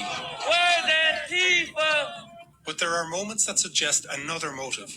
Take the fucking Capitol. Come on, tighten up. Come on, boys. Let's not fucking yell that. All right? They're organized too. Many are marked with orange tape or hats. Here's all the Proud Boys, guys. And those are the boys marching with us. We got hidden guys everywhere. They're wearing body armor, carrying baseball bats, and using radios.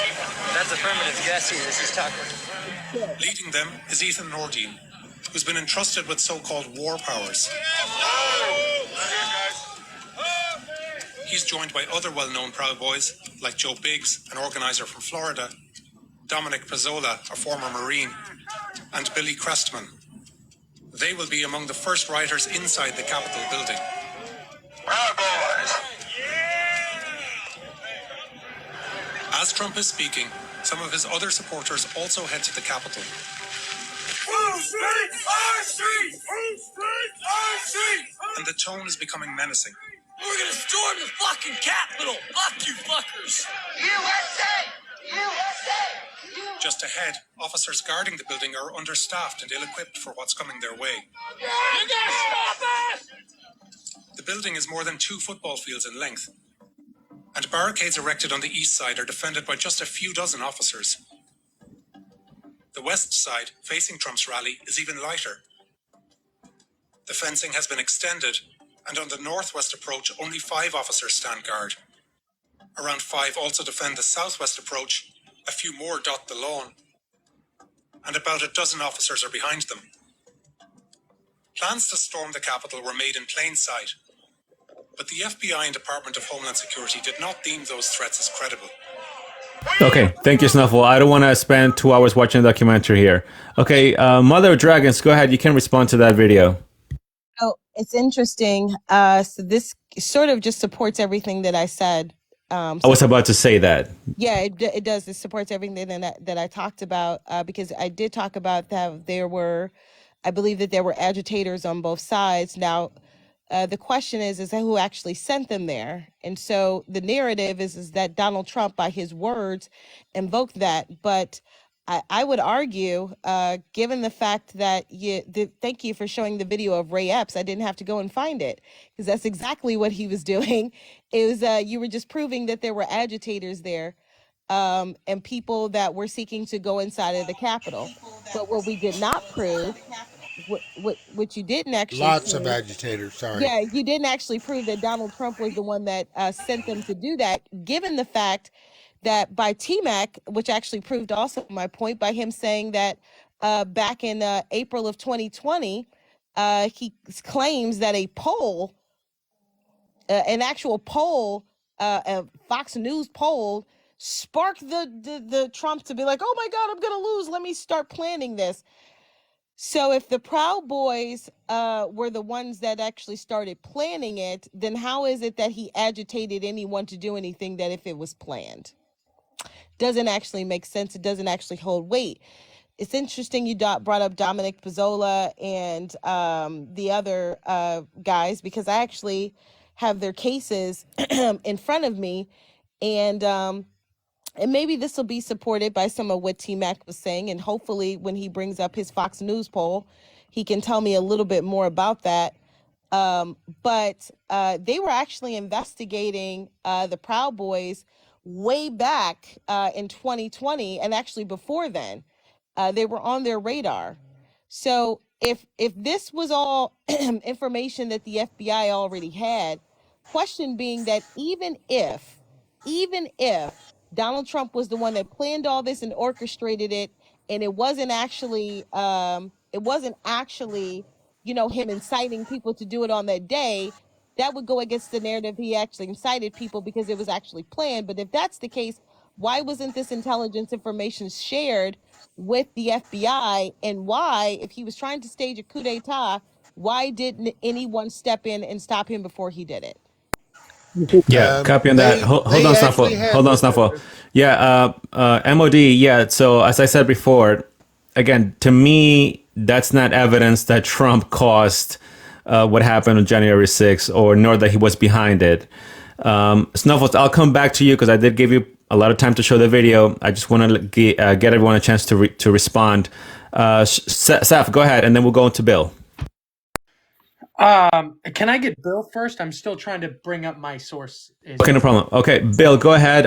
Before you go on, T-Mac, would you mind please showing us that source about the data analyst when we get to you? You have time, if you can look it up. Go ahead, Bill.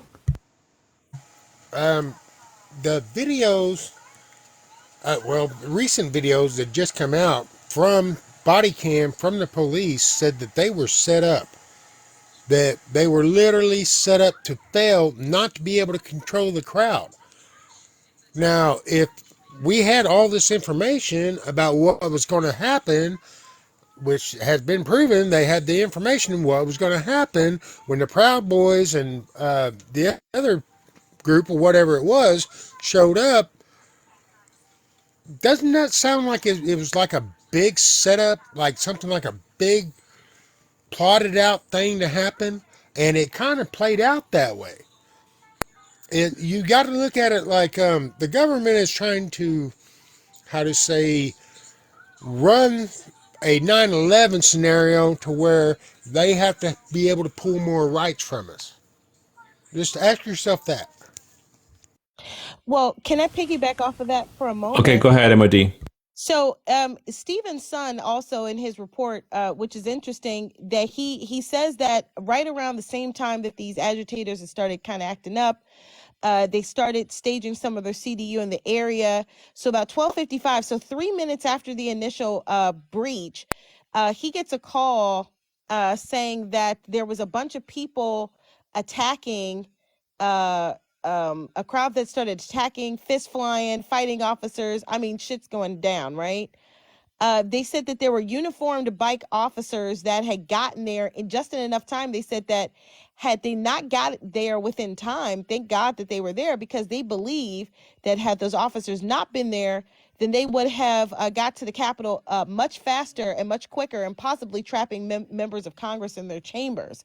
So it's interesting that he said that, because it seems as if Stephen Sun even thought in his mind that possibly people were trying to get to members of Congress. So again, none of the intelligence he was given suggested this, but it just kind of speaks to his good policing on his end to know exactly what was going on there. So again, he must have known that people in the crowd were saying, let's go into the Capitol, let's go into the Capitol. However, if the FBI, again, if they all knew this, why didn't they send support like they did? And then I haven't even really been able to get to Colonel Earl Matthews' report, because that is the most telling part of what actually happened, because I don't think that Donald Trump would be implicated at all, especially when you hear what this colonel has to say about the chain of command. And it seems nowhere near Donald Trump even wouldn't even know about this phone call and everything that went down, especially when there were two individuals that were responsible for denying DC National Guard support. So again, if if there were people there specifically to try to get into the Capitol, and the plan is to employ the Proud Boys and, whatever groups to take the Capitol, this obviously was not planned by someone who has the military at his disposal. Why would he use a bunch of ragtag guys to try to take the Capitol that were completely unorganized and ill-prepared for an ill-prepared police department? Because the Because they military still would not stopped them. do that. The military would not do that. Obviously, the military would not Obviously, storm the Capitol. are we sure that the military wouldn't do Of that? course, they wouldn't do that. Oh, Yeah. Host, may I have I'd like may to I have respond. 2 more I'd like to minutes to go over respond. the report? Okay, Snuffle, let her finalize. Snuffle, we'll get back to you. Go ahead, MOD. I am so glad you said that, because in Colonel Earl Matthews' report, could you please explain to me why 2 of these generals denied DC National Guard support, lied to their superiors saying they were actually given the order at 3:04 to have National Guard go in, but it took over 2 hours for them because one of the chain of command stated that they wanted to do some planning and actually sent the National Guard back to go get weapons. Okay, so So please explain to sat me there for again. 3 Please hours. explain to me again. Okay, How- can I respond? Hold Can I on, respond? I'm not done. Hold on, let her finalize the question. Go ahead, MOD. I have something else to say. We had no She's gonna- idea that Army generals within the chain of command lied to their superiors about saying that they wanted 150 armed servicemen when not even Stephen Son asked for that. MG Walker, who was in charge of the command on the ground, were confused about why they needed armed. They had guns. They were prepared to come to the Capitol. Someone in that chain of Grandstanding. command Again, commanded more them to grandstanding. bring weapons to a protest with citizens that had no weapons. So They had again, weapons. let's I not just sit here showed you a and act- video and with them Trump carrying weapons. Hold on, Snuffle, hold on. And Trump was nowhere near involved in that because it didn't even get to SecDef. As a matter of fact, in Colonel Ernest Matthews' report, in the last few pages, it never even got to the president because SecDef didn't even know until days freaking later. They had no idea that the military or the National Guard was going to be sent. Read the entire 36-page report. I have it in front of me. I would be more than happy to pull out the part to you that specifically says that Word salad. the Secretary of the Army and SecDef had no need to federalize the National Guard. You let They her had no grandstand a lot, need to Vega. arm them because President Donald Trump was not briefed on any of the situation. So again, Sitting in the White right. House for 3 hours. Yeah. Sitting in the So, White House for 3 again, hours. who- I'd like who to were the respond people now. that I'd like to actually respond now. who I'd like actually to were the respond people now. Hold on, Snuffle, hold on. Let her finalize. She MOD, She already asked the Minutes question ago, like she was 5 times. finalizing. Who are the people that actually wanted them to go to the Capitol armed? And then you're sitting here and saying that Donald Trump told them, No, them, he don't didn't. you pull down the magnetometers. No, Those he people aren't didn't. here to hurt me. Okay, all right. One at a time. All right, Snuffles, No, you he can didn't, respond. Go bro. ahead. The quote No, he is, didn't. pull down the No. magnetometers at the rally. They're not here to hurt me. That's what Yeah, Donald Trump no, said no, about the bro. weapons. MOD, Yeah. can I respond now? Yeah, He that's not did what say happened. that. I have Okay. it He right did say here. that. He did say that. That And was for in the 3 testimony. hours, Donald Trump No. has sole and complete authority to send the National Guard at any time. He sat there on his hands why for wasn't he 3 briefed hours then? watching the violence against police, watching the violence. And if you don't No, know he about the didn't. violence, you all need, if you want to know the truth, you need to watch Day of Rage. You need to watch 187 Minutes. If you have HBO, you need to watch 4 Hours at the Capitol to see the actual I'm footage not writing. from I'm the not people watching on it. Hollywood Can you history, stop bro. interrupting me, MOD? So the actual footage of people on the ground, Donald Trump had sole authority to call out the National Guard. He chose not to because this is what he wanted to happen. And I also have a timeline that shows all the tweets and all the messages sent to Mark Meadows begging his own son, Laura Ingraham, Sean Hannity, everyone begging Trump to do something while he sat on his hands for hours after those people were begging him to stop this because it was going to destroy his legacy. This is what he wanted. He Yeah, knows how to that's- manipulate people. No, he that's what lied to people them lied about and said, he lied to bro. them about the Yeah. election for like No. weeks and weeks. I have an email that was sent to me Hey, by guy, the Trump hey, guy, campaign. calm down first off. Hold Calm on, down. There's Bill. so Hold much- on, hold there's on, so Bill. Hold much on. One stuff at a he's time. not Otherwise, doing. it's gonna delay the process for everyone speaking here. Snuffle, please get to your point. Go The ahead. problem is that MOD makes a point that's easily refutable, and then you let her go on and on and on to 8 Yeah, more 'cause points. I'm letting you speak. It's I your know turn you to are, speak. but Go I ahead. tried to He's so triggered by me, I tried to it's answer funny. her question. You You wanna said let she's him speak right finalizing. there? She goes on for 3 more minutes changing the subject. So that's why I'm having to address all these different things. So Yeah, and he did. He did pretty good. Okay. That All was a right. lot of stuff. Okay. I want to move on. This isn't really a debate. It's more like, No, this is you know, It's yeah, a I was a conversation. special it's guest, like how and much if Yeah. do we you guys remember wanted to come in and about talk to J6? me like you always do, yeah. So can I I actually just read what General Flynn said? Let's hear Yeah, from yeah, Blue he hang on. South. refutes his Wait, entire hold on, statement because MOD. he's wrong. Hold on, MOD. Let me ask. I'm going to ask you one question about that report. Does it mention anything about General Flynn's brother being one of the 5 members at the Pentagon that had to coordinate National Guard I was response about, in that's D.C.? exactly Did what it, I was about to Michael read to Flynn's you. brother? What was Michael Yeah. Flynn spreading around on the internet about storming the So Capitol on J6? I have Who is absolutely, Ali Alexander? I have Right? absolutely These no are all idea. things that because you didn't watch the hearings. Okay, so So no, Trump did say, I hold didn't on, watch let the me finish and you can Hollywood respond. version of it. MOD, let I me was finish and you about can respond. to Hold respectfully, on, I I'm was almost about done. to read I'll to wrap it you up in exactly what 30 was stated in the seconds. report because Cool. you asked, hold We'll on, get to it. you asked me what Finish was in the before you report, respond. not, Vega, give hold us on, the you same asked me courtesy what Okay. you was give in Hold the on. MOD. Okay. Hold on. report. One at a time. You Blue. asked me Right. what was in the I'll wrap it You up report, did real ask a quick, and I question, Vega. but gave, you're asking multiple questions. So I know which one? that's how she Which one is rolls. the But direct question Ali, for MOD? right, you said what was in the report, not what was on TV. There's a Now, difference. He did say that. You said, does it mention anything in the report about something that happened on television? And I said to you, if you would let me talk, I could read to you exactly what you're looking for. Okay, thanks. General Flynn states members of the G357 staff supported the SEC Army and Lieutenant General Piat by coordinating, planning, and decision for the recall of the 350 DC National Guard personnel from their current mission. Their current mission at that time was to support the Metropolitan Police Department with traffic control. That's earlier in the report. I'm on page 25. So the DC National Guard could redeploy, reorganize, re-equip, remission, and rearm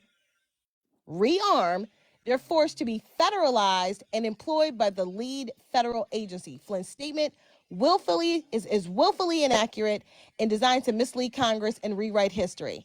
The Army staff was not in contact or in coordination with anyone on the DCNG Joint Task Force under BG Robert K. Ryan. Ryan, not anyone working for Flynn, was responsible for organizing, directing the soldiers as referenced. Ryan was a member and the leader of the referenced 350 National Guard personnel. The very able Lieutenant Colonel, I don't know how to say his name, I think it's Sekou Richardson, a master logistician, I think that's how you say it, was responsible for equipping 350 soldiers. Richardson ensured Ryan's people had all the kits they needed. Neither Ryan nor Richardson were in coordination with anyone who worked for Charlie Flynn. On the afternoon of the 6th, Flynn implies that there was an intent to federalize the National Guard, DC National Guard. His inclusion of that notion proves that he had no clue about the history, purpose, and the structure of the DC National Guard on January 6th or when he testified in June. The DC National Guard was created by the act of Congress to respond to rioting and other civil disturbances in the nation's capital.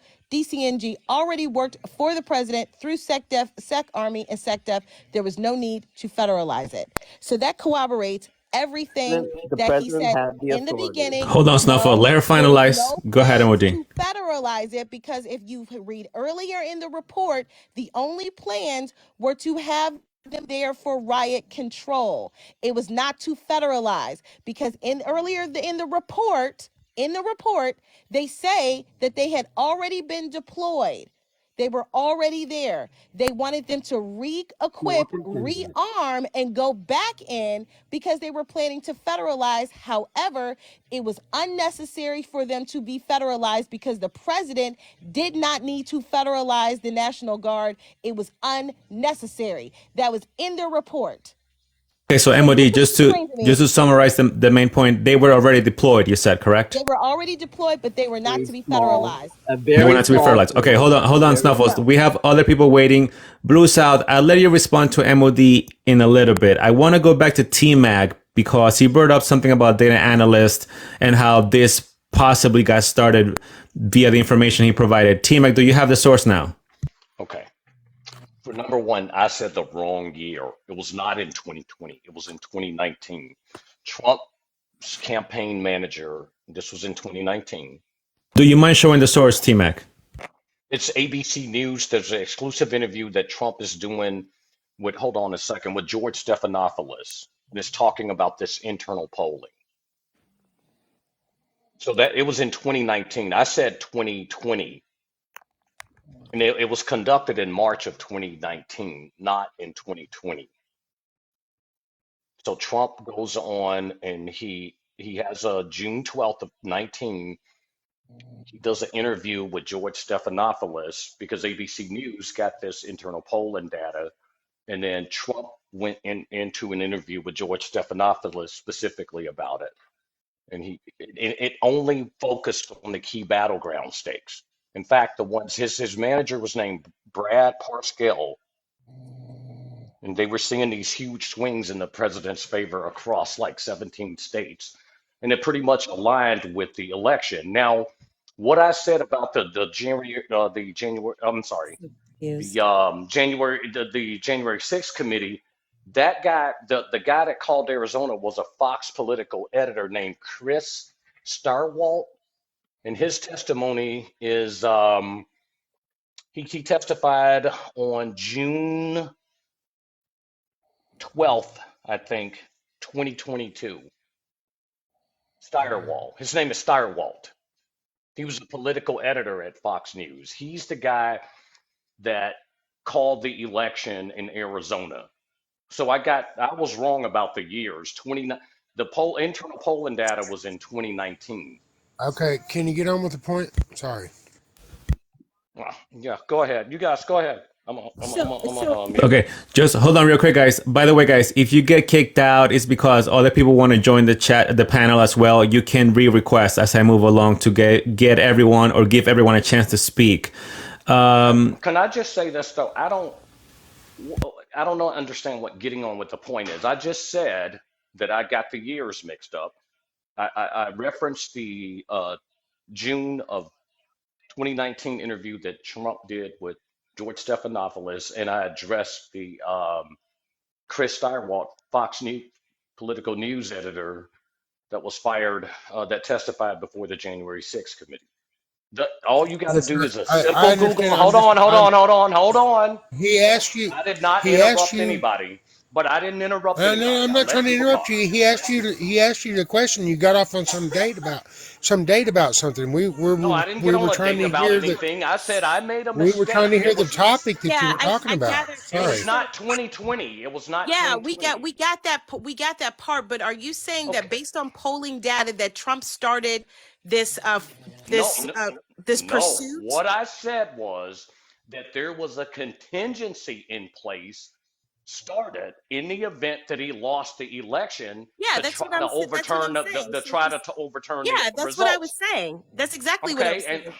And that also he started. Hold on, that he started. I didn't say that. Based off of this polling data, calm down.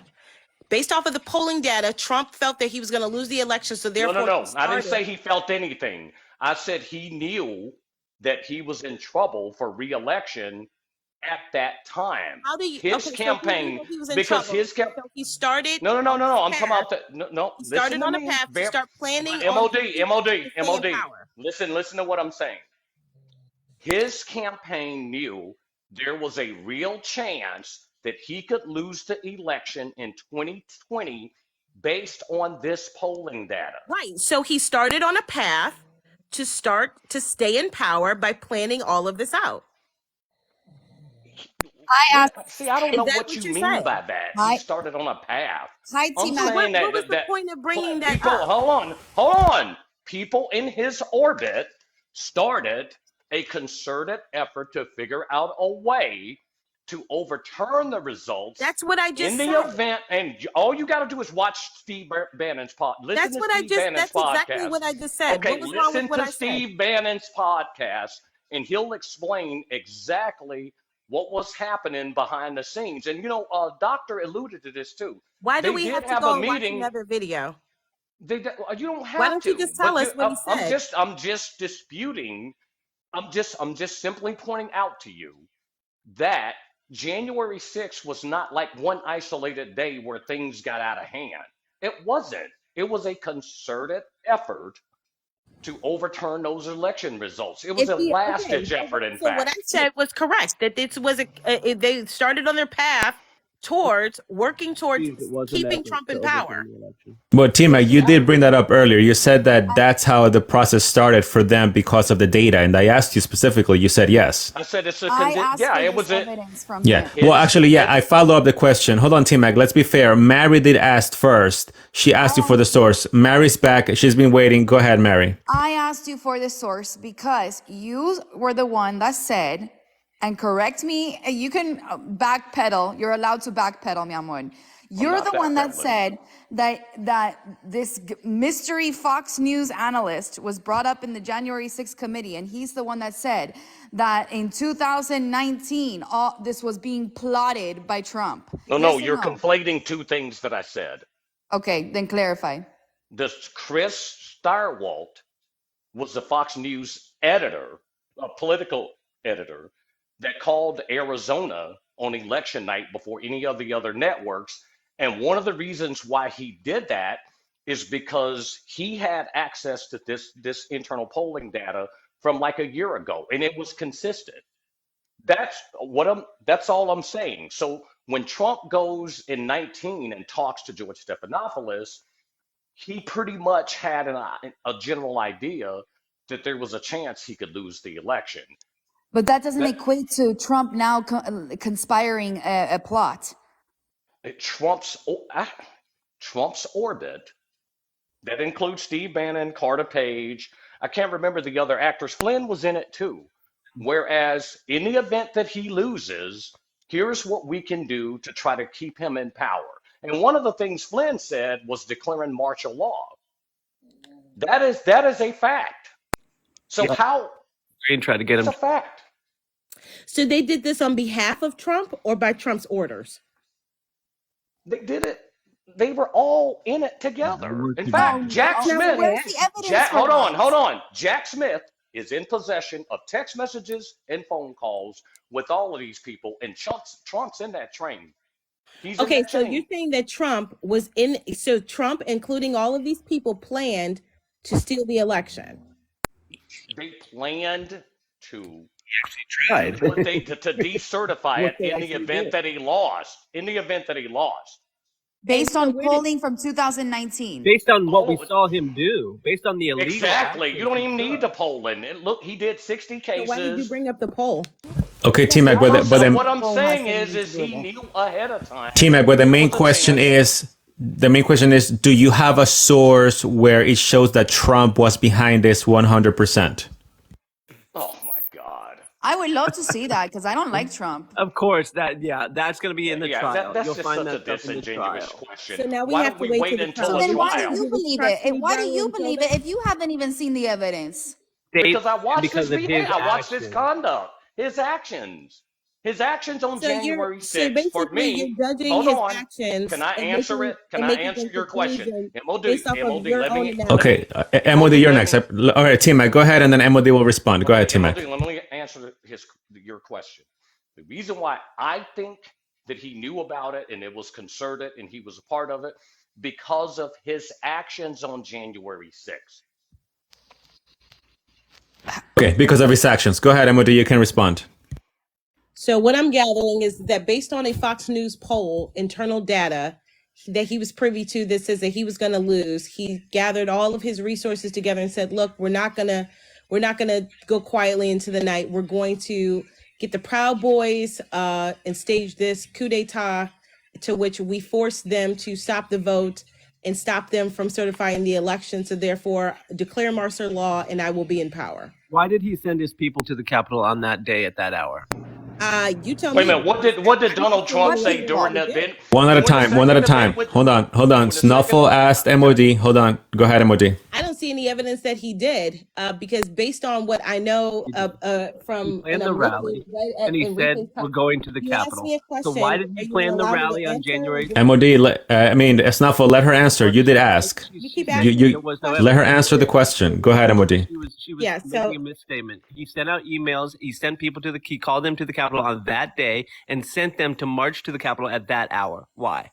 You want me to agree with your narrative without providing me any sort of evidence other than his words. But then we have Enrique January 6th. Tarrio. Why You January keep 6th? asking me the Why at same that question hour? and then asking You're me a new claiming that question you didn't before have a rally allowing on me to answer the January first 6th. question. Go Why ahead. did Yeah, Snuffle, let her answer. She's obfuscating as always. Why did he have the rally on January 6th and Oh send them my to the God. I'm You not Capitol know at sure. what? that I have hour? no idea. I want to You're hear the asking me to answer. answer. I want Yeah, to hear the answer. yeah, there's no way that I can answer Listen, that because I'm yeah, not Trump, because I'm not inferring you can't that his figure it actions out. meant You can't figure anything out like why that. it was on January 6th. You are making, so again, you want So me can to I agree ask a with your, question? Can I ask a question? No. Hold on, T-Mac. I give you a lot of time to speak. All right. Okay. MOD said that she has no idea, Snuffles. I want to move on. Cook just joined the panel. Go ahead, Cook. Hold on. Hey, guy, can you hear me? yes. Yes. Okay.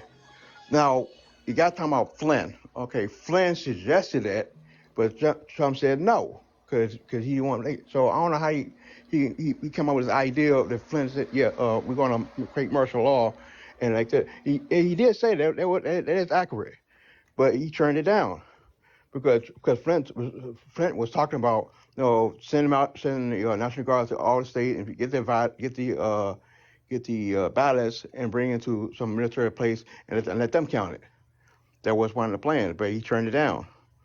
So this idea of he trying to take over the government, no, it was nowhere near that, because if he did it, he was done what Flynn said. So that like that. But this idea that he's going to sit here, think he's going to lose the election, and come out and say I'm trying to, no, that's the stupid thing you ever heard. And MG is right, absolutely correct. Okay. Thank you, Cook. I want to give the word to G3. Go ahead. I just want to say that. G3, you got to come back. I'm not sure what happened there with your screen. Can you hear me now? Yes. Okay. I just want to say that I believe that Trump did incite the riots because on that date, he was tweeting a lot of things, talking about that there was election fraud and that things had to be done to ensue that he become the next president. And that kind of, in a way, maybe not directly, but indirectly incited a lot of his supporters to raid the Capitol, in my humble opinion. Okay, G3, so indirectly makes him guilty automatically?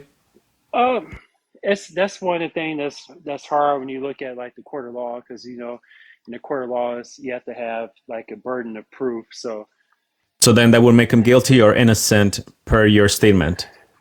Per my statement, it make him guilty, but probably per law, it probably won't be enough preponderance of evidence to find him guilty in a court of law. Okay. T-Mac, you wanted to ask. Go ahead. T-Mac, you got on mute.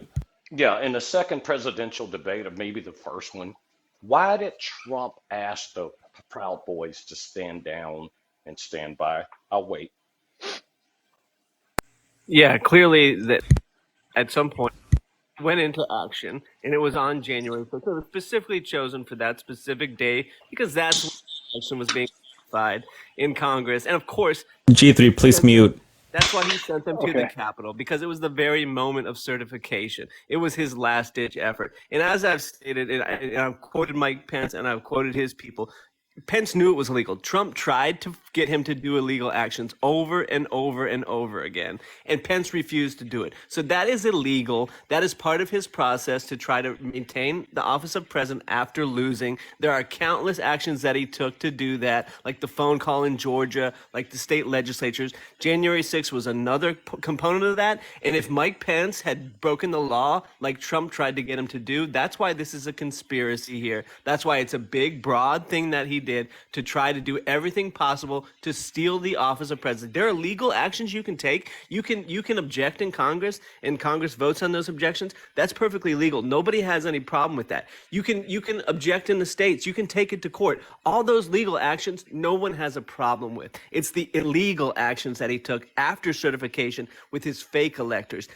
Sending that mob there at the very moment of certification. I know we don't want to figure out why he did that, but it's not very hard. He called the rally on the day of certification and sent them to the Capitol at the hour of certification.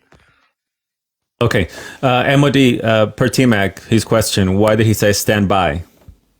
not Trump. I don't know. You're inferring that I know what was in his mind, and you want me to agree with your narrative. I'm not. You have to provide proof. Well, the proof is that he said it.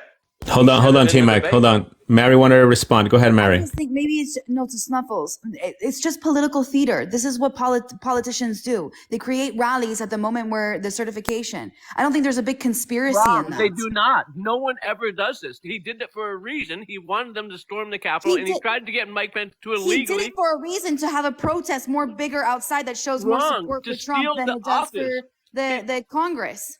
He illegally tried to get Mike Pence to reject the certified electors. It's illegal. That was the plan. That was what he wanted. It's not just, oh, it happened to be a rally on January 6th. No, he tried to get Mike Pence to illegally throw out the real electors. Okay, I want to give the word to Seth. He's back. Go ahead. Appreciate it. So there's a few things that I want to bring up here.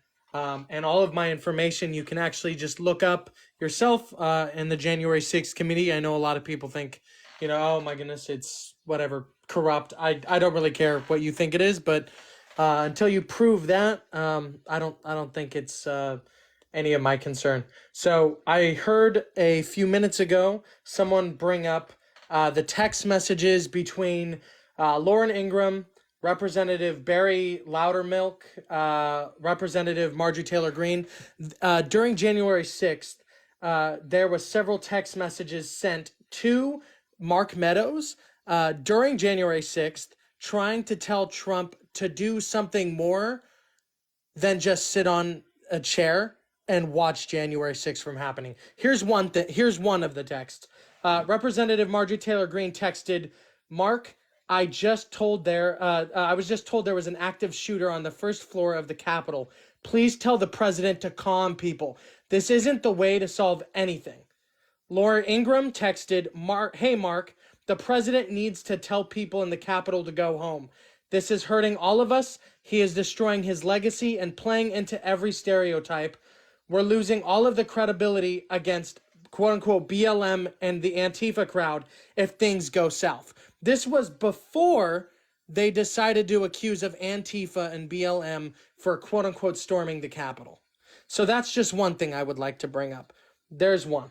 Okay, so the second one is the fact this was before the election was, they voted on the election. We voted on the election. So Trump saw signs that he could lose the election before Election Day and began plotting to overthrow the results. On September 23rd, I don't know if you guys remember this, but this was pretty well known because a lot of the left was bringing it up. But speaking to reporters at the White House on September 23rd, the question was, would you allow a peaceful transfer of power to happen if you do lose? And his response was, there won't be a transfer, frankly. There will just be a continuation. And of course, the headlines were, he's a dictator. Oh, he's all this and that. But you can see that his thought and his mind, his thought process was he's going to win no matter what. And even if someone told him directly that he had lost, he was never going to admit it. And this is proven by all of the lawsuits that he threw out. And, it's his right to do that. Totally fine. But every single time that they would bring the quote-unquote evidence, after the court was finished, you would find out that they had no evidence that they brought up in court. So I just want to point it out. I just wanted to point that out. I'm going to turn it over to somebody who probably disagrees. I don't know. But before that, I want to point out, Dr. Snuffle, huge respect for being here for this long. Honestly, I'm extremely shocked that, I'm tapping out. So mad respect to you, Dr. Snuffle. I tried. I'm trying. So yeah, good night, guys. Great job. That was excellent. I want to read a brief email that I got just to give you guys an idea. Hold on, but Seth, are you done? Actually, I wanted to transfer my last minute and a half to Dr. Snuffle. Thanks. Okay, go ahead, Snuffle. I'll be brief. So I just want to give you guys an idea of what the rhetoric was. So Donald Trump was lying to people for 2 months, telling them your country has been stolen from you. The election was stolen from you. He was whipping his people up into a frenzy, telling them that the country had been stolen from them. And in the speech, he said, you have to use strength to take your country back. But they've been sending out emails. I'm on Trump's email list, and I was getting emails. This is like 3 days before January 6th. You and I both know the lengths the Democrats have gone to steal the presidential election away from my father. This is from Trump Jr. They've proven there is no line they won't cross to take him down, which is why we need your help. The email ends this way. The left, capital, this is all capital and bold. And each time it says hate, it's in capital and bold. The left hates my father. They hate our country, and they hate you. And if they gain control of the Senate, they will destroy our nation. So this is the kind of rhetoric he was plotting people with leading up to January 6th. And when he called that group to the Capitol, he knew that the crazies were going to come from across the country. Not just your average, oh, let's go to a Trump rally. No, these are the crazies that he called to the Capitol on that day because he knew how to plot them. He knew he had been stoking them with this rhetoric for weeks up to that point. Okay, but Snuffle, doesn't the left does that too, though?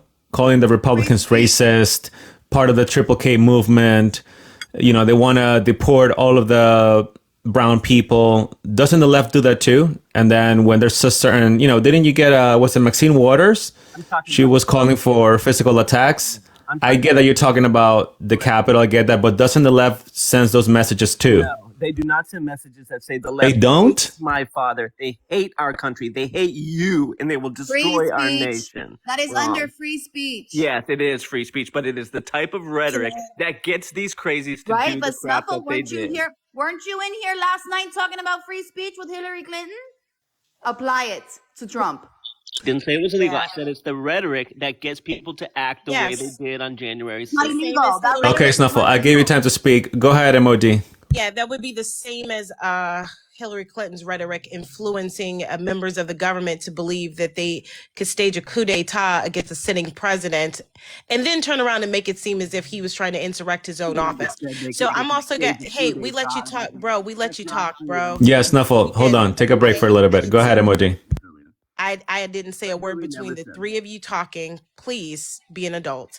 I also want to point out that the intelligence of what was just stated and all of this coup d'etat business just is not supported in the events of that day. I'm going to actually point again on page 29 of Colonel Earl Matthews' report.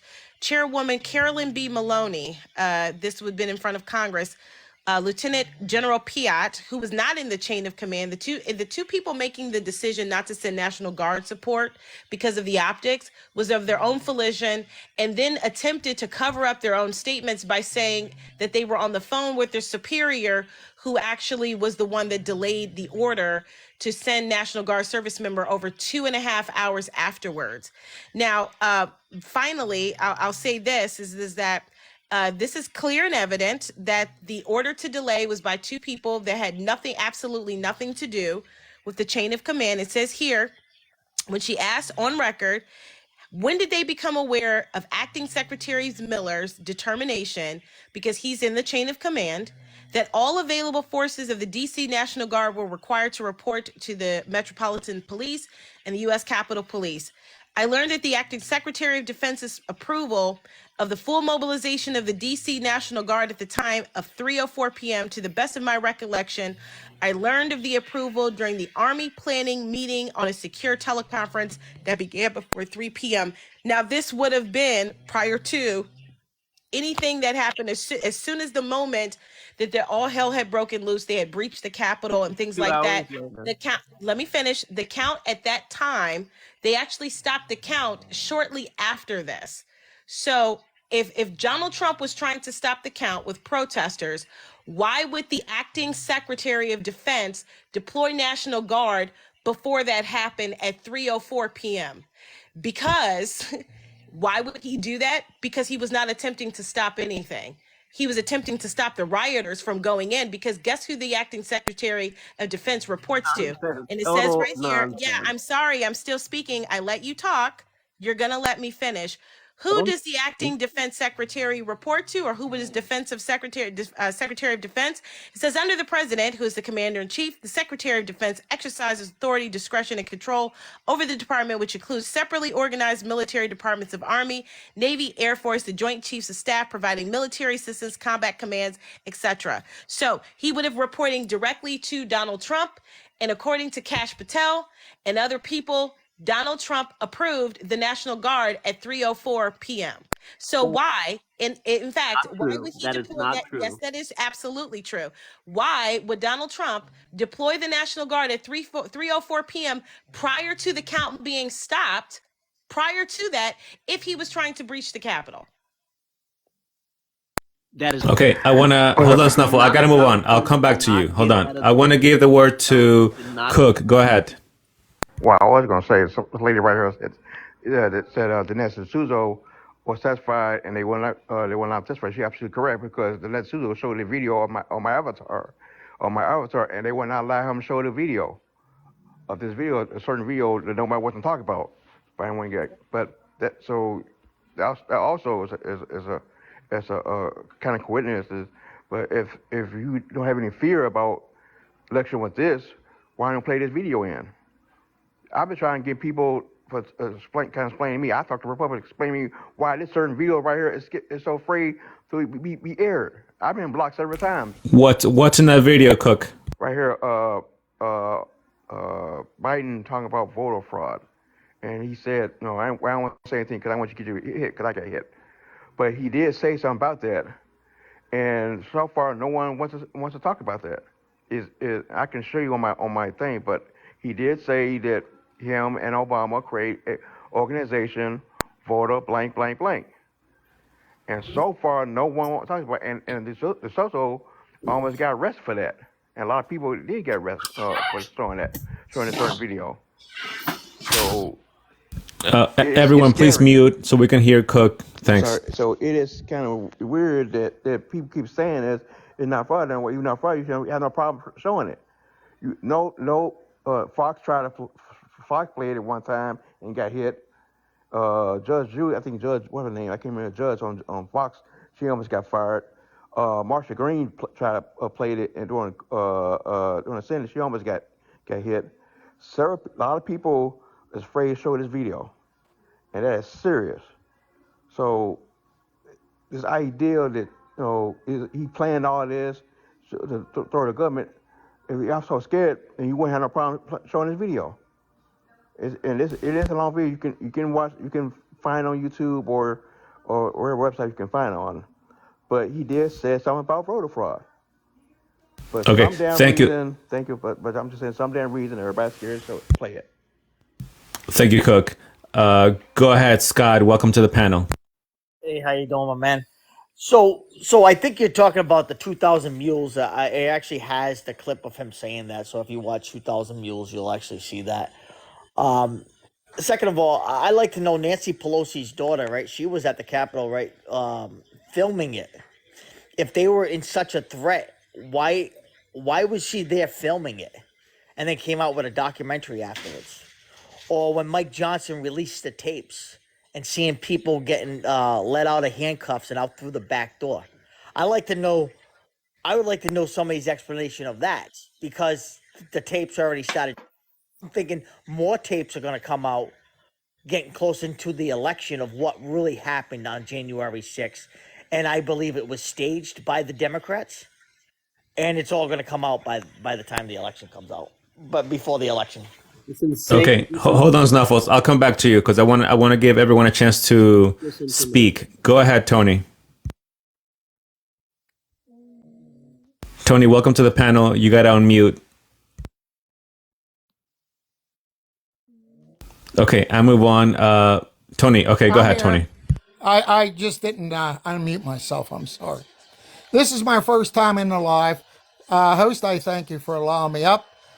Secondly, Snuffles, I don't know who made you commander-in-chief, that everybody on this panel has the right to say what they want to say without you saying or interrupting, which is very disrespectful. So for that, I'll just leave it at that. As far as the January 6th is concerned, none of us are going to agree on anything that was done on January 6th. This, you got the right saying one thing, you got the left saying another, and none of us are going to agree on anything. My question is, I'm wondering if the right or left will ever agree on anything to move this country forward. That is the big question.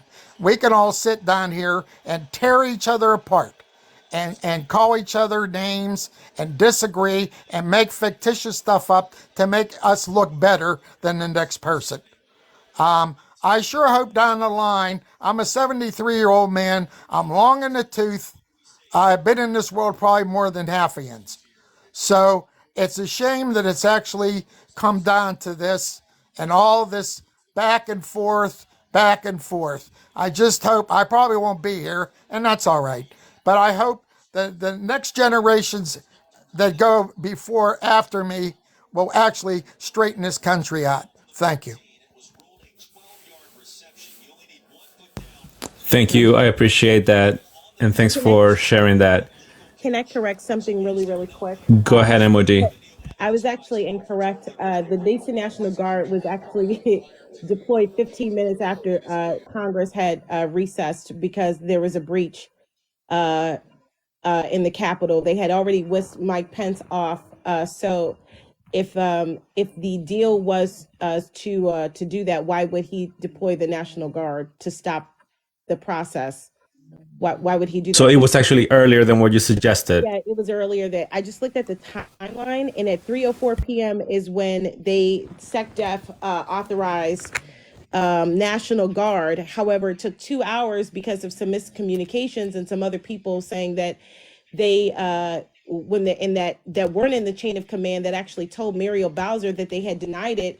But SecDef had already approved National Guard service members. It was 15 minutes before or 15 minutes after they had already left. So how would Trump even know in enough time? And it says here during that time frame, when they were asking him, he was absolutely, it says right here that he actually sent out a tweet and he was telling people to go home. And was this breach like around after 1 p.m., right? This was around 2:45. So it's like 2:45, 3 o'clock, 15 minutes after they had breached it, and he had already sent out a tweet. He had already told them to go home by that time. No, he did not. No, he did not. Snuffle, you'll get your chance. You'll get your chance, I promise. Go ahead, MOD, finalize. It says right here, 2:53, Donald Trump Jr. tweets Meadows, we've got to condemn this shit ASAP, the Capitol Police.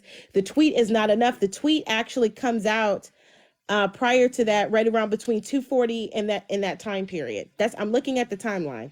They have the timeline down to the minutes on here. Actually, 2:38. Trump tweets, please support our Capitol Police and law enforcement. They are truly on the side of this country. Stay peaceful. That was at 2:38. Did not tell them to go home. Exactly. Did not tell them Again, to go home. hold on, Snuffle. MOD, by the way, this is from which report again? The one you're reading, getting this information? I'm looking at a timeline that I found on here. Hold on. Yeah, she read the tweet. It never said anything. Snuffle, hold on. Give her a chance. The timeline's on NPR, and it takes it down to the minute.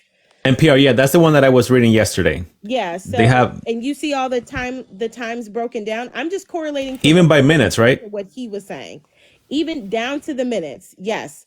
So okay, he had sent out. Yeah, it says that he sent out a tweet, telling people to be peaceful. Not to go home. I think he told them to go home later on, but he said for them to be peaceful and to support the police and things like that. And then not even 30 minutes later, SecDef had approved the National Guard. So if the plan was to storm the Capitol and then declare martial law, SecDef actually never asked them to be federalized. The only order that came for them to have weapons was from these two people, and Lieutenant General Piatt and Charles Flynn were the only two that said that they should be federalized. But the order from the president was would have come down within the chain of command to SecDef, and SecDef actually approved it. So why would he try to storm the cap? I'm sorry, this is destroying your narrative because it is. It is. Okay, I'll go back to you, Snuffle. MOD, real quick. I know that there's no really way of knowing this, but just speculation here, or your take on it. Thomas from the comments section is saying or asking, why did Mike Pence refuse to get in the car with Secret Service? What's your take on that, real quick? And then I'll move on to Bleach Demon. I'm not seeing any reports that he did, because Mike Pence was actually the first one whisked away out of the chambers prior to any of this happening. He was long gone. So I don't know why he would refuse to get in the car, because they had taken him out a long time ago. As a matter of fact, I could tell you the exact time where he was actually placed in the vehicle. He was still in the One second. Capitol. He was in the basement of the Capitol. No, he was, they said that he was taken away to a secure location. So whether he in the was in the Capitol. basement or not, he asked me about a vehicle. I'm not seeing where I see a vehicle at. That's what the question that was asked. Thank you for trying to answer my question. Okay, I want to move on. Bleach Demon, welcome to the panel. Go ahead. Snuffle, I'll come back to you. Go ahead, Bleach. Hey guys, thank you. And just let me say that you, Mr. Vega, and Mother of Dragons do a really good job together, and I appreciate MOD with all your sources that other people don't bring up.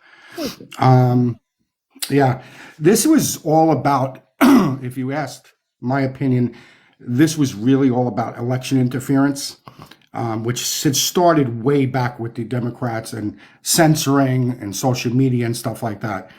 But there were three different things that happened.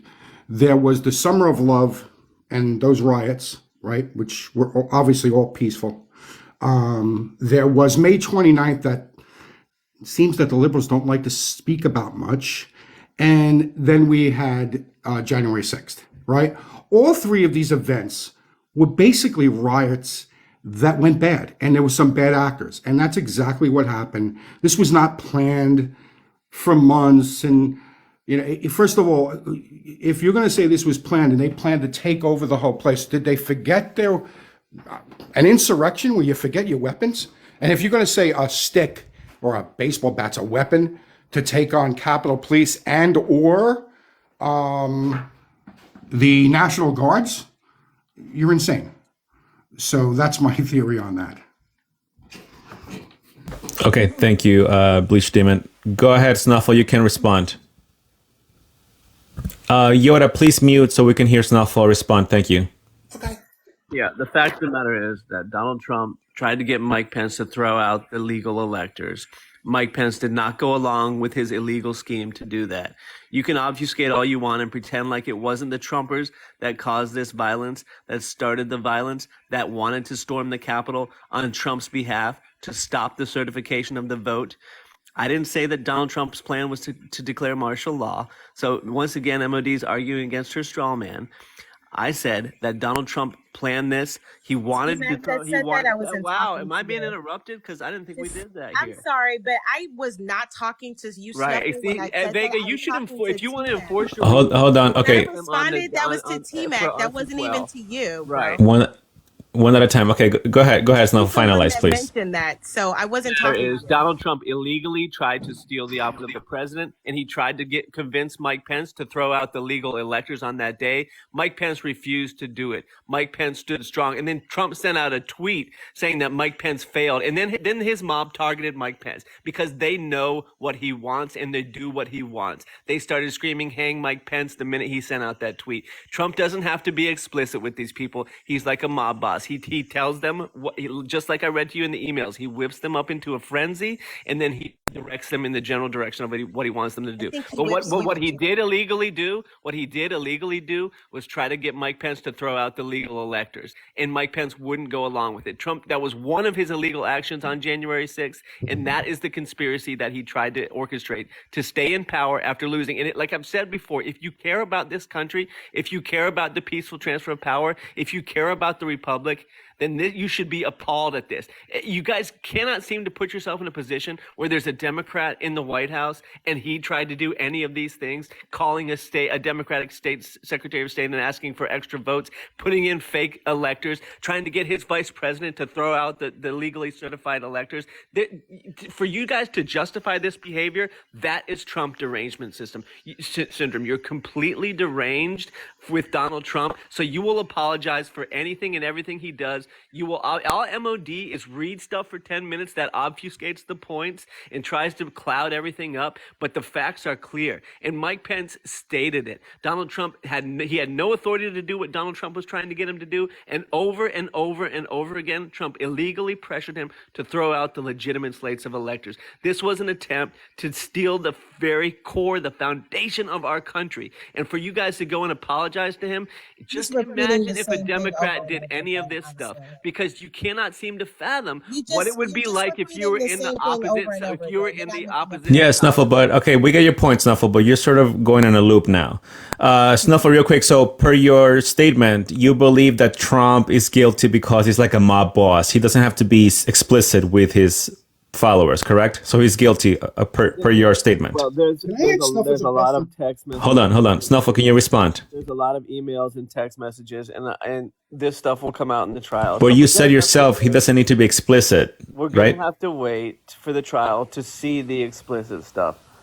It's plainly obvious. It's Then why public. demonize us Public, for not the making things a that he did. concession? It's Why public, the things demonize that us he for not did. making any It's public. concessions? It's If we have to public wait for what the he did evidence. with the Georgia Secretary of State. Now you're double The talking. call is public. What he Yeah, did. Snuffle, but that's actually a good point. So you're demonizing the rest of us, like you said before. The evidence hasn't been shown yet in court. I didn't say the But yeah, evidence we're hasn't been supposed to shown. I believe said it more without seeing evidence the will evidence. continue to come out. If you listen to the Georgia phone call, that is direct evidence. If you listen to all the testimony, You're if going you in listen to circles, bro. Mike You're saying the Pence's same thing statement, over and that over. is the direct evidence. Okay, all right, Snuffle, thank you. All right, we gave you a chance to speak. I want to move on.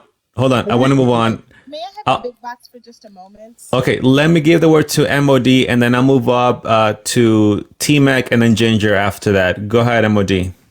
Yeah, so not agreeing with you is not obfuscating. I mean, that's just a really stupid premise to try to say that someone looked the at something lies for that you 10 put minutes. out. For 10 The minutes, lies that you put out. I actually For read 10 these minutes, reports you- over and over and over again, and I've researched it. And I've done my history. I've done my research. So just because I don't agree with you doesn't mean I'm obfuscating. And then given the fact also that you just said we don't even have all the evidence, so how are you demonizing us for making a decision not to believe any of this shit until we've seen everything You're and actually blinding making yourself to the educated evidence. decisions You're about what blinding we yourself to actually the want to do as a man. If this is a free country, then I'm allowed to believe that what we're being told is a lie from the government and a lie from the media. And you said it yourself, not all the evidence is out there. So no one's obfuscating. You just don't like that I don't agree with you because for some reason you have a hard on and need me to agree with you to make yourself feel better. But I want to point you to I'm this telling the January people 6th tweet your that says, I lies. am asking I'm for telling everyone them at the your U.S. lies. Capitol to remain peaceful, no violence. Becky, Remember, you we are didn't the mute party her of law and once. order, respect our law, and our great men and women in blue. Thank you. So when do you think that this tweet came out? Do you think it was before or after they breached the Capitol? Earlier you said that he You told said them that to go he home. never sent out Earlier a you tweet. said that this You tweet said said he to never go home. sent out a tweet Earlier that said you that. said that this tweet told He them to said go that home. everyone So you're was going to to remain admit that was peaceful. a This is a mistake? different one. You're This going to is a admit that was a different. mistake? Would you like me to show you the other tweet that he did? He Twitter did several deleted. tweets. Where There he were said go several. home? Yeah, right. There were several Right. tweets. Right? Do you want me to show you the other one? What other one, MOD? Well, Earlier, the other one here's the that you said tweet. didn't exist. Earlier, you Okay, said that hold this on. was the tweet where he told them to go home, and it's not the tweet where and he didn't tweet for them to go home. He actually came out and made a statement on the South Lawn. Okay, all right. So while MOD pulls that up, we're going to move on here. By the way, Snuffle, I did ask MOD to let you speak, and she did mute her mic. Go ahead, T-Mac, you have the floor.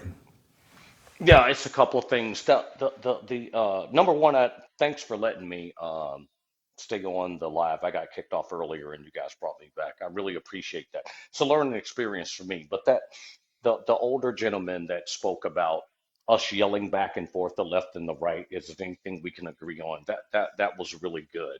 But let me just say this: the commander in chief of the D.C. National Guard is the president of the United States. At any point, once January 6th got out of control, all he had to do was mob. And anybody that's in the military knows what that means. This is give an order, and the order could have been restored within, I'd say, an hour, but he sat on his hands for 3 hours. The other thing, somebody brought up Michael Flynn saying, that he wanted martial law. That was from a meeting from December of 2008, December of 2020. That was way before January 6th. It was like 3 weeks before January 6th. And he also suggested with Sidney Powell. Rudy Giuliani was in this meeting. This is all part of January 6th committee testimony. Listen to Cassidy Hutchinson's testimony in regards to what Trump did or didn't do during the entire January 6th riot. She breaks everything down to a letter, and she's saying it under oath. See, this is what I have a real problem with. People keep bringing these articles and all this other stuff up, but you have people testifying under oath as to how these events unfolded, right? And it wasn't Democrats, it was Republicans. Mark Meadows was sent text message after text message. All kinds of stuff was going on during January 6th to like stop this. We keep going back to, well, the National Guard and Nancy Pelosi and all that. It's not even about that. To me, the debate should be centered around not the government's response to the riot, is why the riot happened in the first place. That's what the Okay. whole conspiracy against the United States case that Trump is facing with Jack Can I have the Smith big box in again? DC is about. No, MOD. I'll listen to you. I I was didn't talking to interrupt the once. host. Oh, go ahead. Okay. No, let me just shut Hold the on hell one up second, then. T-Mac, but just because the comment section is replying to your statement here. So I get your point about this person's statements under oath. I get that. Okay, but the chat is asking, what about the actual evidence? Because people can say a lot of things, but where's the evidence? Is evidence. Testimony is evidence in any criminal court in these here United States. Is perjury Testimony is evidence? evidence. Yes, because you can be charged with perjury if you testify under Oh, I'm oath so before glad he Congress. brought that up. I would like to. Okay, Okay, but so wait a T-Mac, minute, MOD. Hold on. How many people testified under oath during the January 6th committee before Congress, even after that? How many people that supported Trump actually testified under oath? Did Rudy? Did Sidney Yeah, Powell? Charles Flynn. Yeah, the same guy that was in that chain of command, Charles Flynn. Yeah, he also testified and lied under oath too. Yeah, so can I have the big box? Yeah, So there were he plenty of lied. people He that lied lied under oath. under oath. Yeah, Okay. when Was he they charged okay, with perjury? yeah, they committed perjury to Congress. They absolutely did. Yeah, and that was to make it basically to actually make Trump look bad, because it made it look as if he gave the order. He did not give an order when he did. All right. What So what order does are it you say right there? talking Excuse me, about? T-Mac. What okay, I order? don't want to go in a loop, T-Mac. I let you speak. You share your What order statement. are you talking Go about? ahead, I MOD. mean, I You don't. can respond. MOD, Yeah, explain what no, order you're talking about. the same ones that you said were his allies were not his allies. Thank you. So on Wednesday, Who are you talking about? Trump, Trump wrote, "These are the things and events that happen when a sacred landslide election victory is unceremoniously and viciously stripped away. The great patriots who have been badly and unfairly treated for so long. Go home with love and peace. Remember this day forever." Did he not tell them to go home? 3 hours later. 3 hours of violence. Oh, it was 3 hours later. 3 He told hours them to of go home. violence later. When Sure. hey, 3 hours Vega, of Vega, when violence. Are you sure yeah, about when that? he sat on his hands When for did 3 okay? hours. Hold on, Snuffle. MOD, did you ask Snuffle, or that was a rhetorical question? That he has no clue. He has no clue. Okay, let MOD finalize. Snuffle, I'll give you the word. Hold on. Let MOD finalize. Go ahead, MOD. Yeah, so basically what I'm saying is that if this was, you said that he never told anyone to go home. So there was not 3 hours of violence, because when DC National Guard showed up, this was way before that. When DC National Guard showed up at 5:20, they had already dispersed the crowd. That's why you saw people coming in the Capitol and walking around, doing all that weird ass shit that they were doing, which I thought was weird. I don't know what the fuck was actually going on. But the rioting outside did continue well into 4 p.m. when he was telling people to go home. This is when the tweet came out. You can look it up if you'd like to. And it says right here that Trump issued a few tweets telling people to go home. The DC curfew had been in effect. There was no more rioting going on. None of that was happening. So stop lying. Exactly.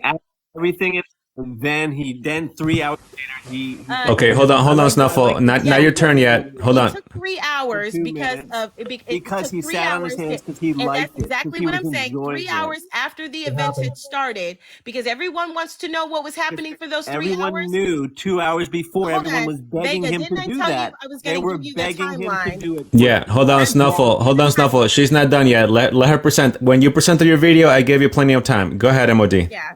So, well, remember when we talked about making sure that we were going to show a timeline of events about what actually happened, and everybody wants to fill in this gap of what was Yes. happening for 3 hours, that they supposedly thought that Trump was sitting around doing nothing? Can we also give the fact, and then this is what I said, I was seeking to fill that time gap because the time differential matches up exactly to what Colonel Earl Matthews put in his report, that for 3.5 hours, you had someone, Secretary Miller, who had already given the order at 3:04 p.m. to get DC National Guard support. As a matter of fact, there's text messages from the commander on the ground saying, "We are ready. What are you doing?" The commander had went to the Capitol expecting his troops to be following within 15 minutes of the order. That's how quickly they were going to mobilize, within 15 minutes. And you know who was sitting there? Sitting on the order, someone within the chain of command that lied and said that DC National Guard support was not in effect, One of and then Trump. no one. And do you know it wasn't? Hold on. Let her finalize. It wasn't. It wasn't. This guy wasn't even the freaking chain of command.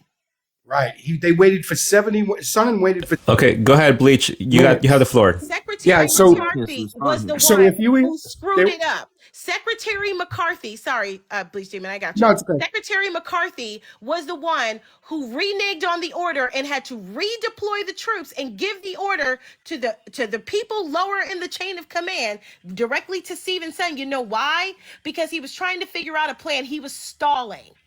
He's not even in the chain of command, nor would even Trump know who the fuck he was. It was Mike Pence. And that's why It was not Mike Pence. Mike Stop Pence making who shit made up. those phone calls. You're It was making Mike shit up, Pence. dude. I'm not making anything up. You're It was making Mike shit up for Pence. Okay, Snuffle. Not your turn yet. I'll come back to you. So Stephen Son. Hold on. Go ahead, Bleach. You have the floor. Yeah, so Stephen Stunnan actually did an interview with Newsweek, and also he had said that this had seemed like a setup because he had asked for the National Guard the day before and was denied, and then had asked. It was around 1:00 when the riot started. He called for the National Guards. He waited 71 minutes with no response. Why? Why almost 3 hours? With no response. That's why he said he believed it was a setup.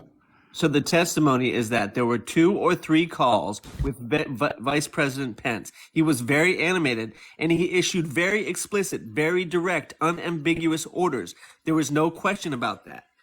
Look at Steve Sonnen's. You can look at Steve Hold on, Sonnen's- Snuffle. But why was the National Guard not granted?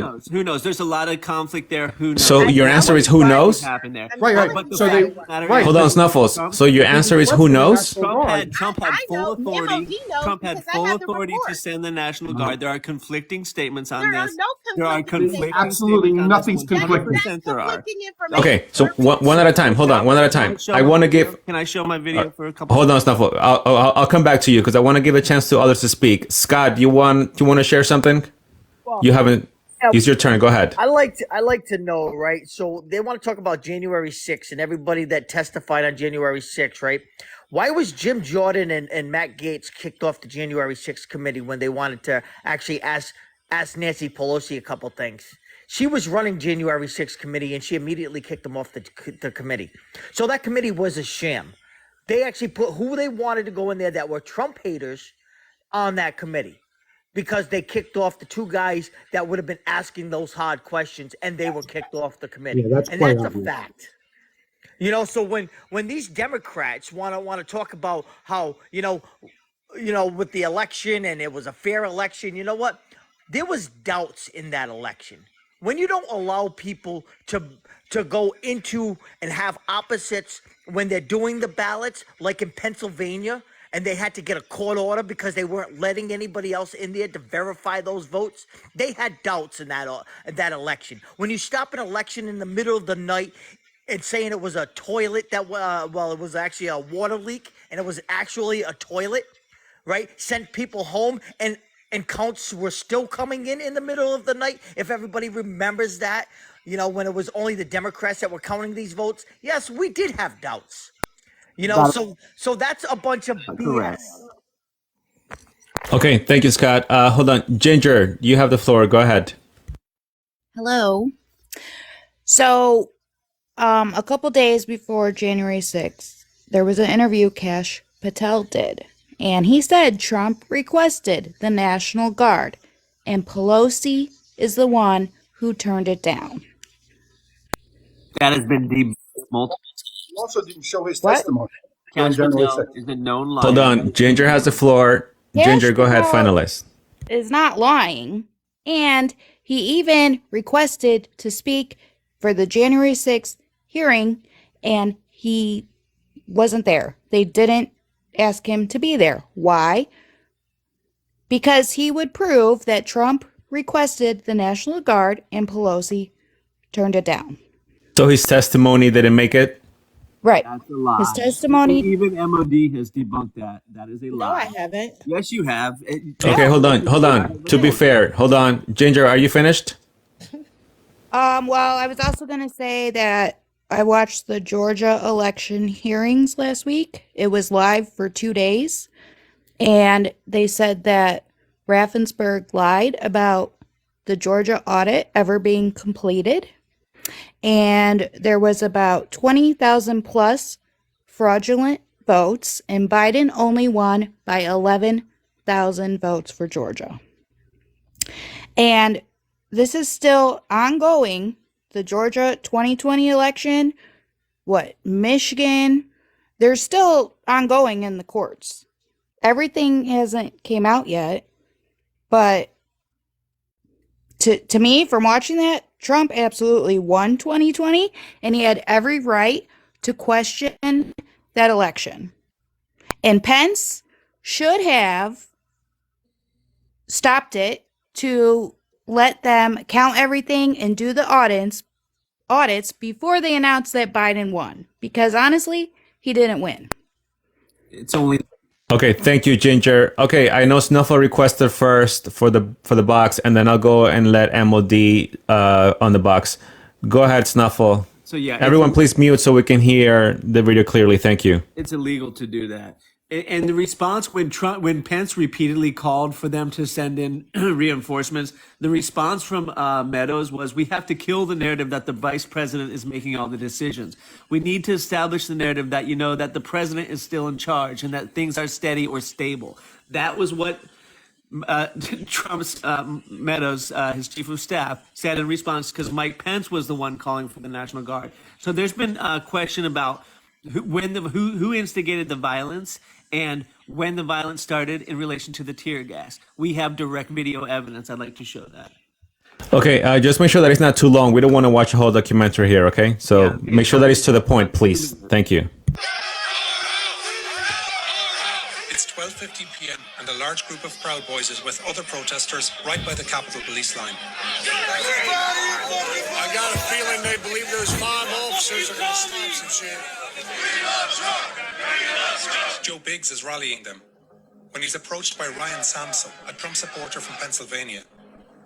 They chat, we don't know about what. But a minute later, Sampson is the first to approach the police line. And it's now that the protest turns violent.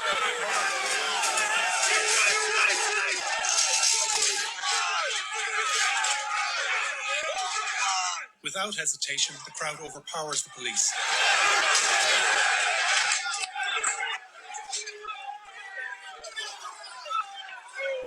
Nearby, a second group breaks through on another approach.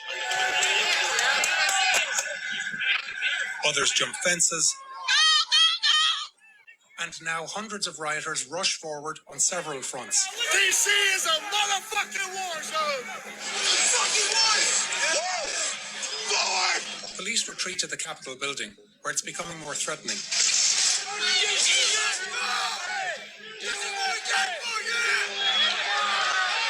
A mob mentality. 30 seconds.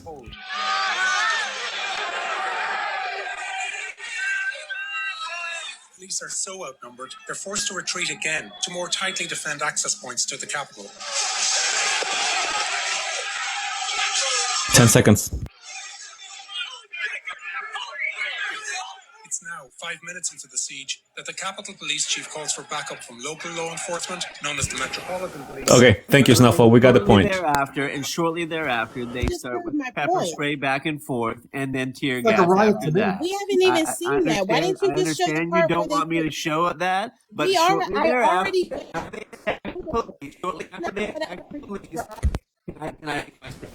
shortly after they attacked the police, multiple times, then pepper spray and tear gas were got out. Pepper spray on both sides. Why didn't you show the pepper spray? And the tear gas because Why didn't you? 30 seconds from there, 10 seconds. So can you just say, look, I'll give it my time. You can just show the video. I just told you who to get about it. Snuffles, to be fair, that footage seemed very manipulated. It's not manipulated. It's specifically the Proud Boys that instigated the attack. Can he have more time to show us the actual part with the police? You've already proven my point. I've already went over this. Like, you just proven my point with video, bro. The Proud Boys the violence that the Proud Boys and the Oath Keepers are the ones who started this attack on the Capitol. It's not even saying that. Hold on, Snuffle, real quick. Since you're showing this documentary that seems very biased, do you always believe what the mainstream media says? Footage of the day. It is not, you guys need to educate yourselves instead of But watching. Snuffles, hold on, can you answer the question? Do you actually believe everything the mainstream media shows you? Instead of watching TikTok clips, you should watch these comprehensive. Snuffles, you're not answering the question. I am telling you to assess it for yourself. You need to go watch these things for yourself. Snuffle, do you believe what the mainstream media shows you all the I can time? evaluate the evidence myself. I'm urging you guys to evaluate when it's Day of edited Rage. That's very edited, Snuffles. You can clearly see all the cuts they made there. Evaluate it for yourself. Day of Rage, 187 minutes, 4 hours at the Capitol. I'm begging you, if you want to know the truth, to educate yourself and Okay. evaluate the evidence yourself. Okay, Snuffle, I gave you plenty of time. Okay, I gave you plenty of time. Okay, MOD has the floor. Go ahead. She wanted the big box. All right, here we go. This was social media platforms actually removed Trump's video urging Capitol people to actually leave the area. It was actually considered blocked and said that the thing was no longer available. So unfortunately, for the social media platforms, when they're trying to say that Donald Trump was not allowed to have this video up, why? If he was telling people to go home, why would the social media sites block the video? I mean, that just seems not when he was telling them to go home. Snuffles, she didn't interrupt when you were showing your video. She did interrupt me. No, She didn't interrupt when you were showing your video. Go ahead, MOD. So, social media giants Facebook and YouTube removed a video Donald Trump posted to his supporters Wednesday after the protesters stormed the Capitol. Twitter initially tagged the video with the advisory. And then they said because of risk of violence. I can't see who's ever, I can't see the words. You're going to have to message me directly. But it seemingly, what happened, it seems that, this was posted at 7:21 p.m. to make it seem as if he posted a video at 6 o'clock in the evening. That's what he posted after his video was taken down, but he posted this video prior to, early in the day. So, and it was taken down off of social media. Why would they do that? If he was telling people to go home, at the Capitol. He was because that's inciting evidence violence at in the Eric Capitol. Jr. and Eric Jr.'s tweets at 2-something in the afternoon. He's saying the tweets aren't enough. something. And why Begging would he him be to saying do tweets something. and then there's literally only one tweet out there? Why would he say tweets? Because there was more than one tweet of them telling him for him telling them to go home. You just didn't see it because social media took it down so that you couldn't see Correct. it. That's I not will correct at also all. I will That also is point not Snuffy, correct. just be quiet because you're losing, bro. I will also point out that Kash Patel, Lying to chief people of as staff, always. Kash Patel is chief of staff for SecDef. All right. So he would have been advised of any of the orders or commands that were given by chief of staff, because who does the chief of staff? When he appeared before the January Select Committee, he says that how would he know exactly what Donald Trump's sentiments were? Because he's, as the chief of staff, he would have been in meetings with SecDef and the president as he was being debriefed. That's Kash Patel's role. That's what he would have done. So if he was there, if you're basically saying, so what you're saying is Donald Trump lied, SecDef lied, Kash Patel lied, everybody in the chain of command, including the Jeff Secretary of contradicts Army, Pastor Cal. alive. They And then the contradict only, it Pastor seems Cal. like Snuffle, the let her only finish. two Let her people finish. that actually did not tell the truth were the two people that were actually against Donald Trump. That's not Make it make sense. defense contradicted Cash Patel. Actually, Emily, I do recall that I believe that was via Twitter where he shared the videos and they were taken down, correct? Correct. Yeah, I do recall that. And then I believe the banner or the tag that Twitter posted on that was echoing what Snuffle said, that he was calling for violence when he wasn't. He was telling people to go home, and he was calling for them to, retreat. So, but again, we know per the X files or Twitter files that there was a lot of manipulation of the Twitter team at that point in time. Okay, I want to give the word to Bleach. Go ahead, Bleach. Hold on one second. By the way, MOD, do you mind doing part 3 of this? There's more things to talk about here. Do you mind if I just show one more, just so I can prove that it was before 2:30 p.m., which would have been half an hour later? Okay, go ahead. Bleach, is that okay with you? Yeah, January 6th. This is at Okay, go ahead, MOD, Bleach. for everyone. So this was posted by Trump. Look, January 6th, this is 2 p.m. before 2:30. I am looking for everyone at the Capitol to remain peaceful.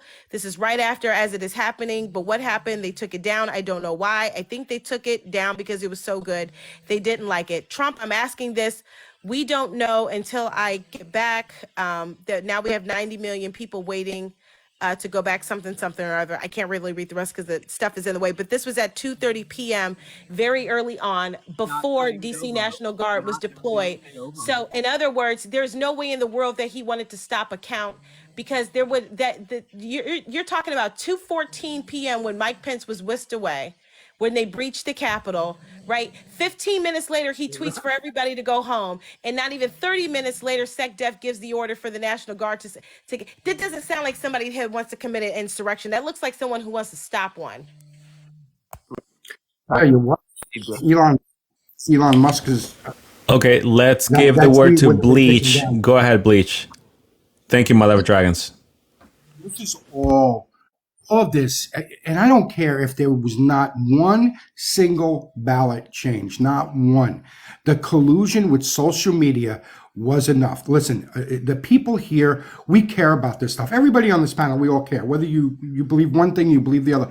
We care about politics, right? Most people don't.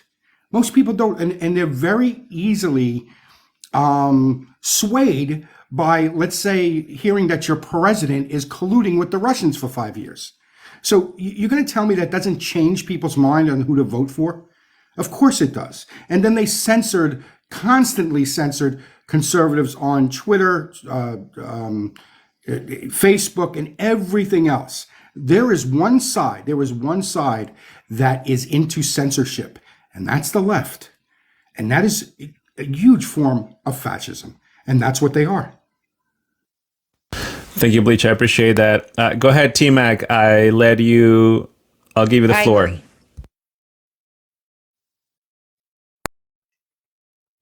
All right. One thing can I just say this seriously?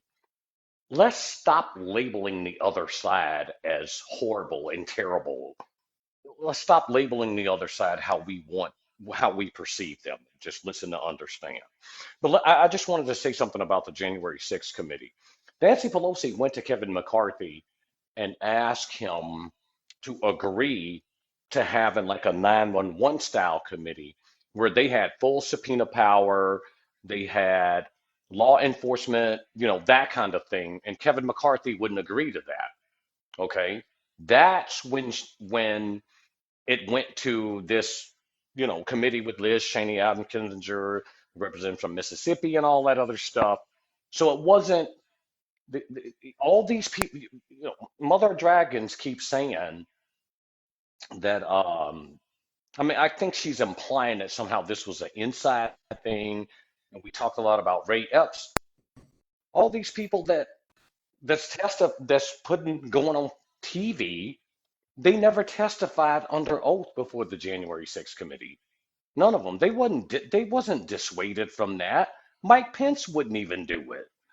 So this idea that somehow it was this inside thing that doesn't really hold the weight of truth. Because to me, if Mike, I'm sorry, Kevin McCarthy, Jim Jordan, all these people that somebody else brought up wanted to bring to light, they would have testified instead of claiming executive privilege. Cassidy Hutchinson testified, right? She was Mark Meadows. She was on his staff. She's firsthand experience right there in front of you. What I think we keep going down this rabbit hole of the National Guard, or why didn't this person testify?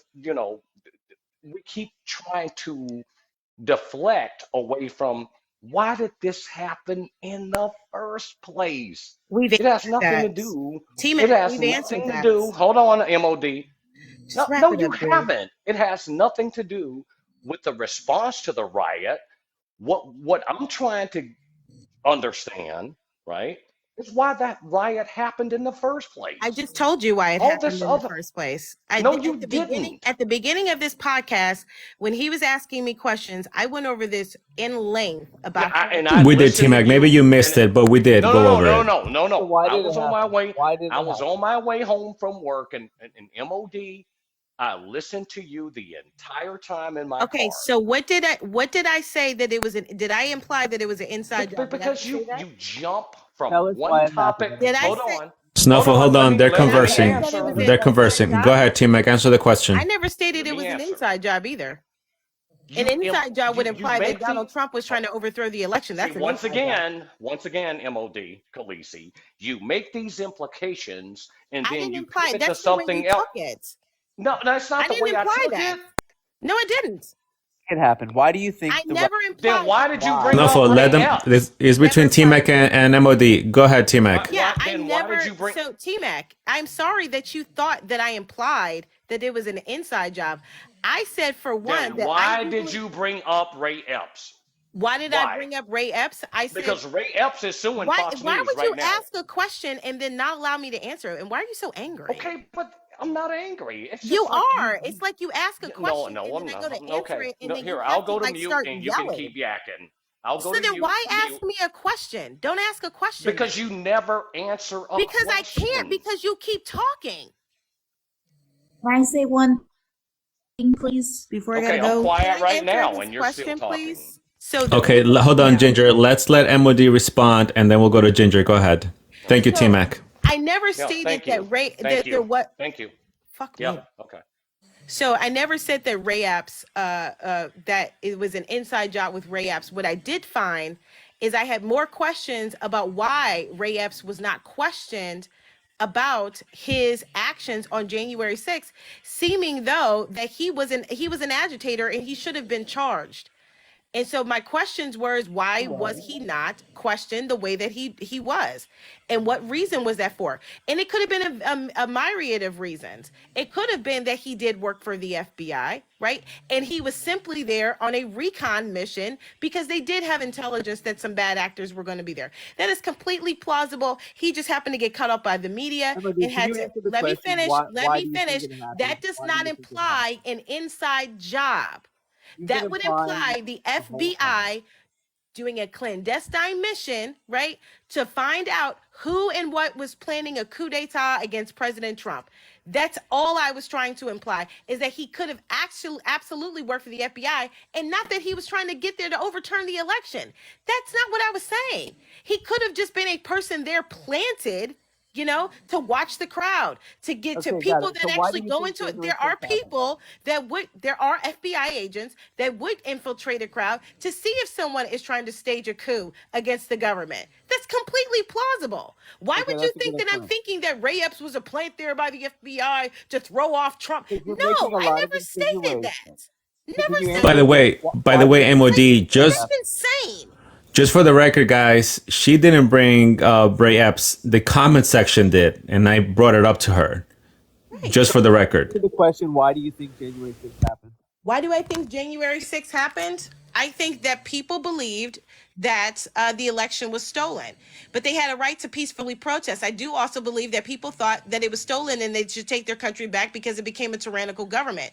And that's exactly what happened. Do I think that Donald Trump orchestrated something to work with the Proud Boys to do that? No. Do I think that people thought and took his words out of context, just like you guys always do on the left? Yes. Do I think that people were there on the other side agitating the situation to make sure it looked bad on Trump? Absolutely. I think all of those things are fucking true. But what I do know, for certain, Let her finalize the answering the question. Donald Trump should not be held responsible for people's individual actions and what they thought he meant when he said this. That is under their own volition. He is not liable for that. He is not liable for the way that people take his words. Okay. He was not trying to incite anyone to violence. He was not trying to overthrow the government. He was not trying to steal the election. He was not trying to do any of that. People thought that's what they wanted him to do, or that's what he wanted them to do. We got your because answer. they're What about fucking Mike crazy. Pence? What about Okay, hold on, Snuffle. Hold on. Ginger's been waiting. A bunch of extremists. People Snuffle. are extremists on Hold both on. sides. Okay, because I'm not an extremist. I don't agree with that. Okay, so again, you asked me a question. Respectfully, my freaking picture is on the background, dude. So don't sit here and act like I don't have a right to speak. Okay? Again, you asked the question, it's destroying your narrative because you keep thinking I'm some wackadoo extremist that really honestly thinks that the election was stolen.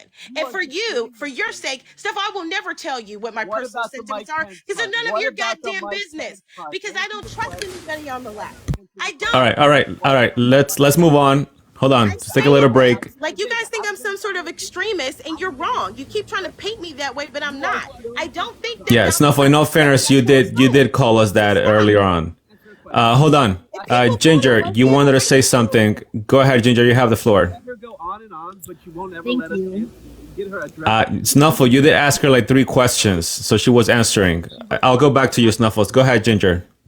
So Nancy had J6 recorded for the documentary for HBO, and Speaker Johnson released a whole bunch of videos. And in one of those videos, they have Pelosi's daughter literally saying that this was not an insurrection. Okay, great point. MOD, why, what about what he did? Snuffles, hold on. Snuffles, you're not the host. Hold on, because I'm finalizing here. Thank you, Ginger, for bringing that point. DJ's been waiting. Go ahead, DJ. Hey, how you doing? Good. Thank you for having me in. I'm gonna go with Ginger and MOD, and of course you, Vega, on this topic because these liberals are in here doing nothing but promoting hate, like what they do on social media, with the media and everything as well. When someone bring you guys up facts, I notice how you guys start pouting and start getting mad and getting upset when you see like guys like myself. I am a person of color, and you see that we walked away from the Democrat Party because all the bullshit lies that the Democrat Party has been doing to Black America. Now we're waking up, we see through y'all bullshit, and we're not taking this anymore. Along with the Latinos as well. Now, you guys want to attack these ladies in the comments, and especially on this panel here, because they're bringing up straight facts. And you guys have so much hatred in your heart. I think maybe you need to go forgive your parents for failing you, because all this hate that you got right now and that you're showing in this live, it has to start in the household. You guys are promoting hate, and this country is destroyed because of these people on the left. We got all these people that's in our country illegally, okay, we don't know nothing about. They're bringing in all these type of diseases and everything, and we have no clue. Hate right now. And you know what? Snuffle, let him finish, please. We have no clue what's going on. We got this inflation, the cost of living is going up, the grocery store prices and all that stuff. And you guys are sitting up here attacking these people because they're on the side of right and not wrong like you. And I drop the mic on this. You gonna let me speak, Vega? Thank you, Craig. Appreciate that. Guys, by the way, I'm dropping you because we're finalizing the live, but we're going to do a part 3 of this, just so you know. Go ahead, Snuffle, finalize. answer that one question? You want to say that Trump did nothing wrong. What about where he's trying to convince Mike Pence to throw out the legal electors? Okay, Snuffle, you asked this before already. What's your statement here? Because if you're going to go into the Q&A, we're going to be here the whole night. What's your statement? Go ahead. The only thing I want to say is answer that question. She doesn't think he did anything wrong. What about where he pressured Mike Pence to throw out the legal electors? Was that wrong? Can you answer a direct question? Okay, thank you, Snuffles. Thank you guys in the comment section. Go ahead, Emma. Do you want to answer that for the 100th Last night, time? I said it was legal. To be honest with you, I'm not going to argue with someone that lacks the intelligence that I have, the legal background that I have, the degrees that I have. I have 4 degrees. I have 2 degrees in criminal justice. I have an MBA, and I have a Juris Doctor. I studied very, very hard, and I worked very, very long hours, stayed up countless nights to earn my keep, to know what the law says. I am not going to argue with someone who is a feckless, moronic, illiterate human being running around here trying to tell me that he knows the law better than I do. I'm sorry, but out of this one, you're up Schitt's Creek. And I said no. The answer is no. I said it last night when you asked the question, when we went over the 12th Amendment and the Electoral Count Act. I said you were wrong. You were wrong. You were wrong. You were wrong. You were wrong. Wrong, wrong, wrong, wrong, wrong. No, I do not think that he did anything illegal. There was no illegal act because it's not illegal what he was asking him to do. The answer is no. No, no, and no. If you're going to keep asking again tomorrow, the answer is still going to be no. No. Guys, can we please give MODRW in the comment section? Also, let's get this live to over 45,000 likes so we can finalize on a big note. Go ahead, Scott. You can finalize your statement. So MOD, so the answer is no? No, but she's right. I mean, as far as the January 6th, I mean, like I said, is that I just think it was staged. Like I said, is Nancy Pelosi's daughter she was there filming the whole thing. There was tapes that was out in January 6th with them releasing that. And the January 6th committee, sorry, you kicked 2 people off that was going to ask hard questions. They couldn't even be on the committee, and they put Trump haters on there. That should tell every American that it was definitely biased. They were definitely doing that because they did not want the truth to come out, and that's why those 2 men were kicked off that committee. Thank you, Scott. Thank you for that. I know Thomas in the comment section said, why you didn't bring me up? Maybe you requested a little bit too late. We're finalizing here, but go ahead. You can finalize your statement. Oh, Thomas, are you awake? Go ahead. Yeah, I'm awake. I've been listening to this for about an hour and a half, and it's unbelievable to me that everyone's seen with their own eyes watching television. For 3 hours, Trump literally did nothing. He could have called the National Guard at any time and stopped it. Now, Chuck Grassley on January 5th posted, "I'll be taking Mike Pence's place on January 6th. Why would Grassley think that Pence needed to be replaced on January 6th? Why didn't Mike Pence get in the car with the Secret Service agents? Mike Pence said that in his own words, that he did not get in the car with the Secret Service agents. He was afraid they would whisk him away and he would be replaced." That's what I had to say. For anybody that thinks that it wasn't a rebellion at the very least against the government, obstruction of official government actions, they're wrong. Have a good night. Thanks for letting me on. No problem, Thomas. Guys, let's make this over 50,000 likes to close here on a golden note. Emily, do you want to respond to what Thomas said? I know you have to some of that before, but if you want to, go ahead. Yeah, when you look at people in the comments and you get a picture in your brain what they actually sound like in the comment section, and then when they get up there, they sound totally different. Yeah, I wasn't expecting that. I will say this though, Chuck Grassley, which is a senator, they do I don't know anything about that, about him saying that he was going to have to take his place. But Chuck Grassley probably would have been in a position to where if just like the Speaker of the House, you have a person like MTG that's like second in command. I forget what the official title is, but that's what Chuck Grassley was to Mike Pence, pretty much, just like just in case maybe he had to get whisked away. I don't know. I've never seen anything like that. He didn't show any proof, but the whole thing is with the left, and we can bring up source after source after source. I like to try to connect the dots together and try to really make an informed decision. And I feel like what the left does is they kind of go off of a lot of feelings. That's why the entire time they get really animated, really excited about their conspiracy theories, because they have convinced themselves that that is the truth. And one thing that I do know is I know that I'm objective. That doesn't have to be restated.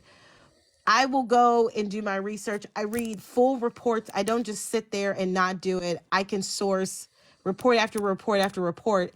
But when you tell these people to actually go and look at the same reports to see, let's get on the same page. Are we reading the exact same thing? They refuse to do that. Why?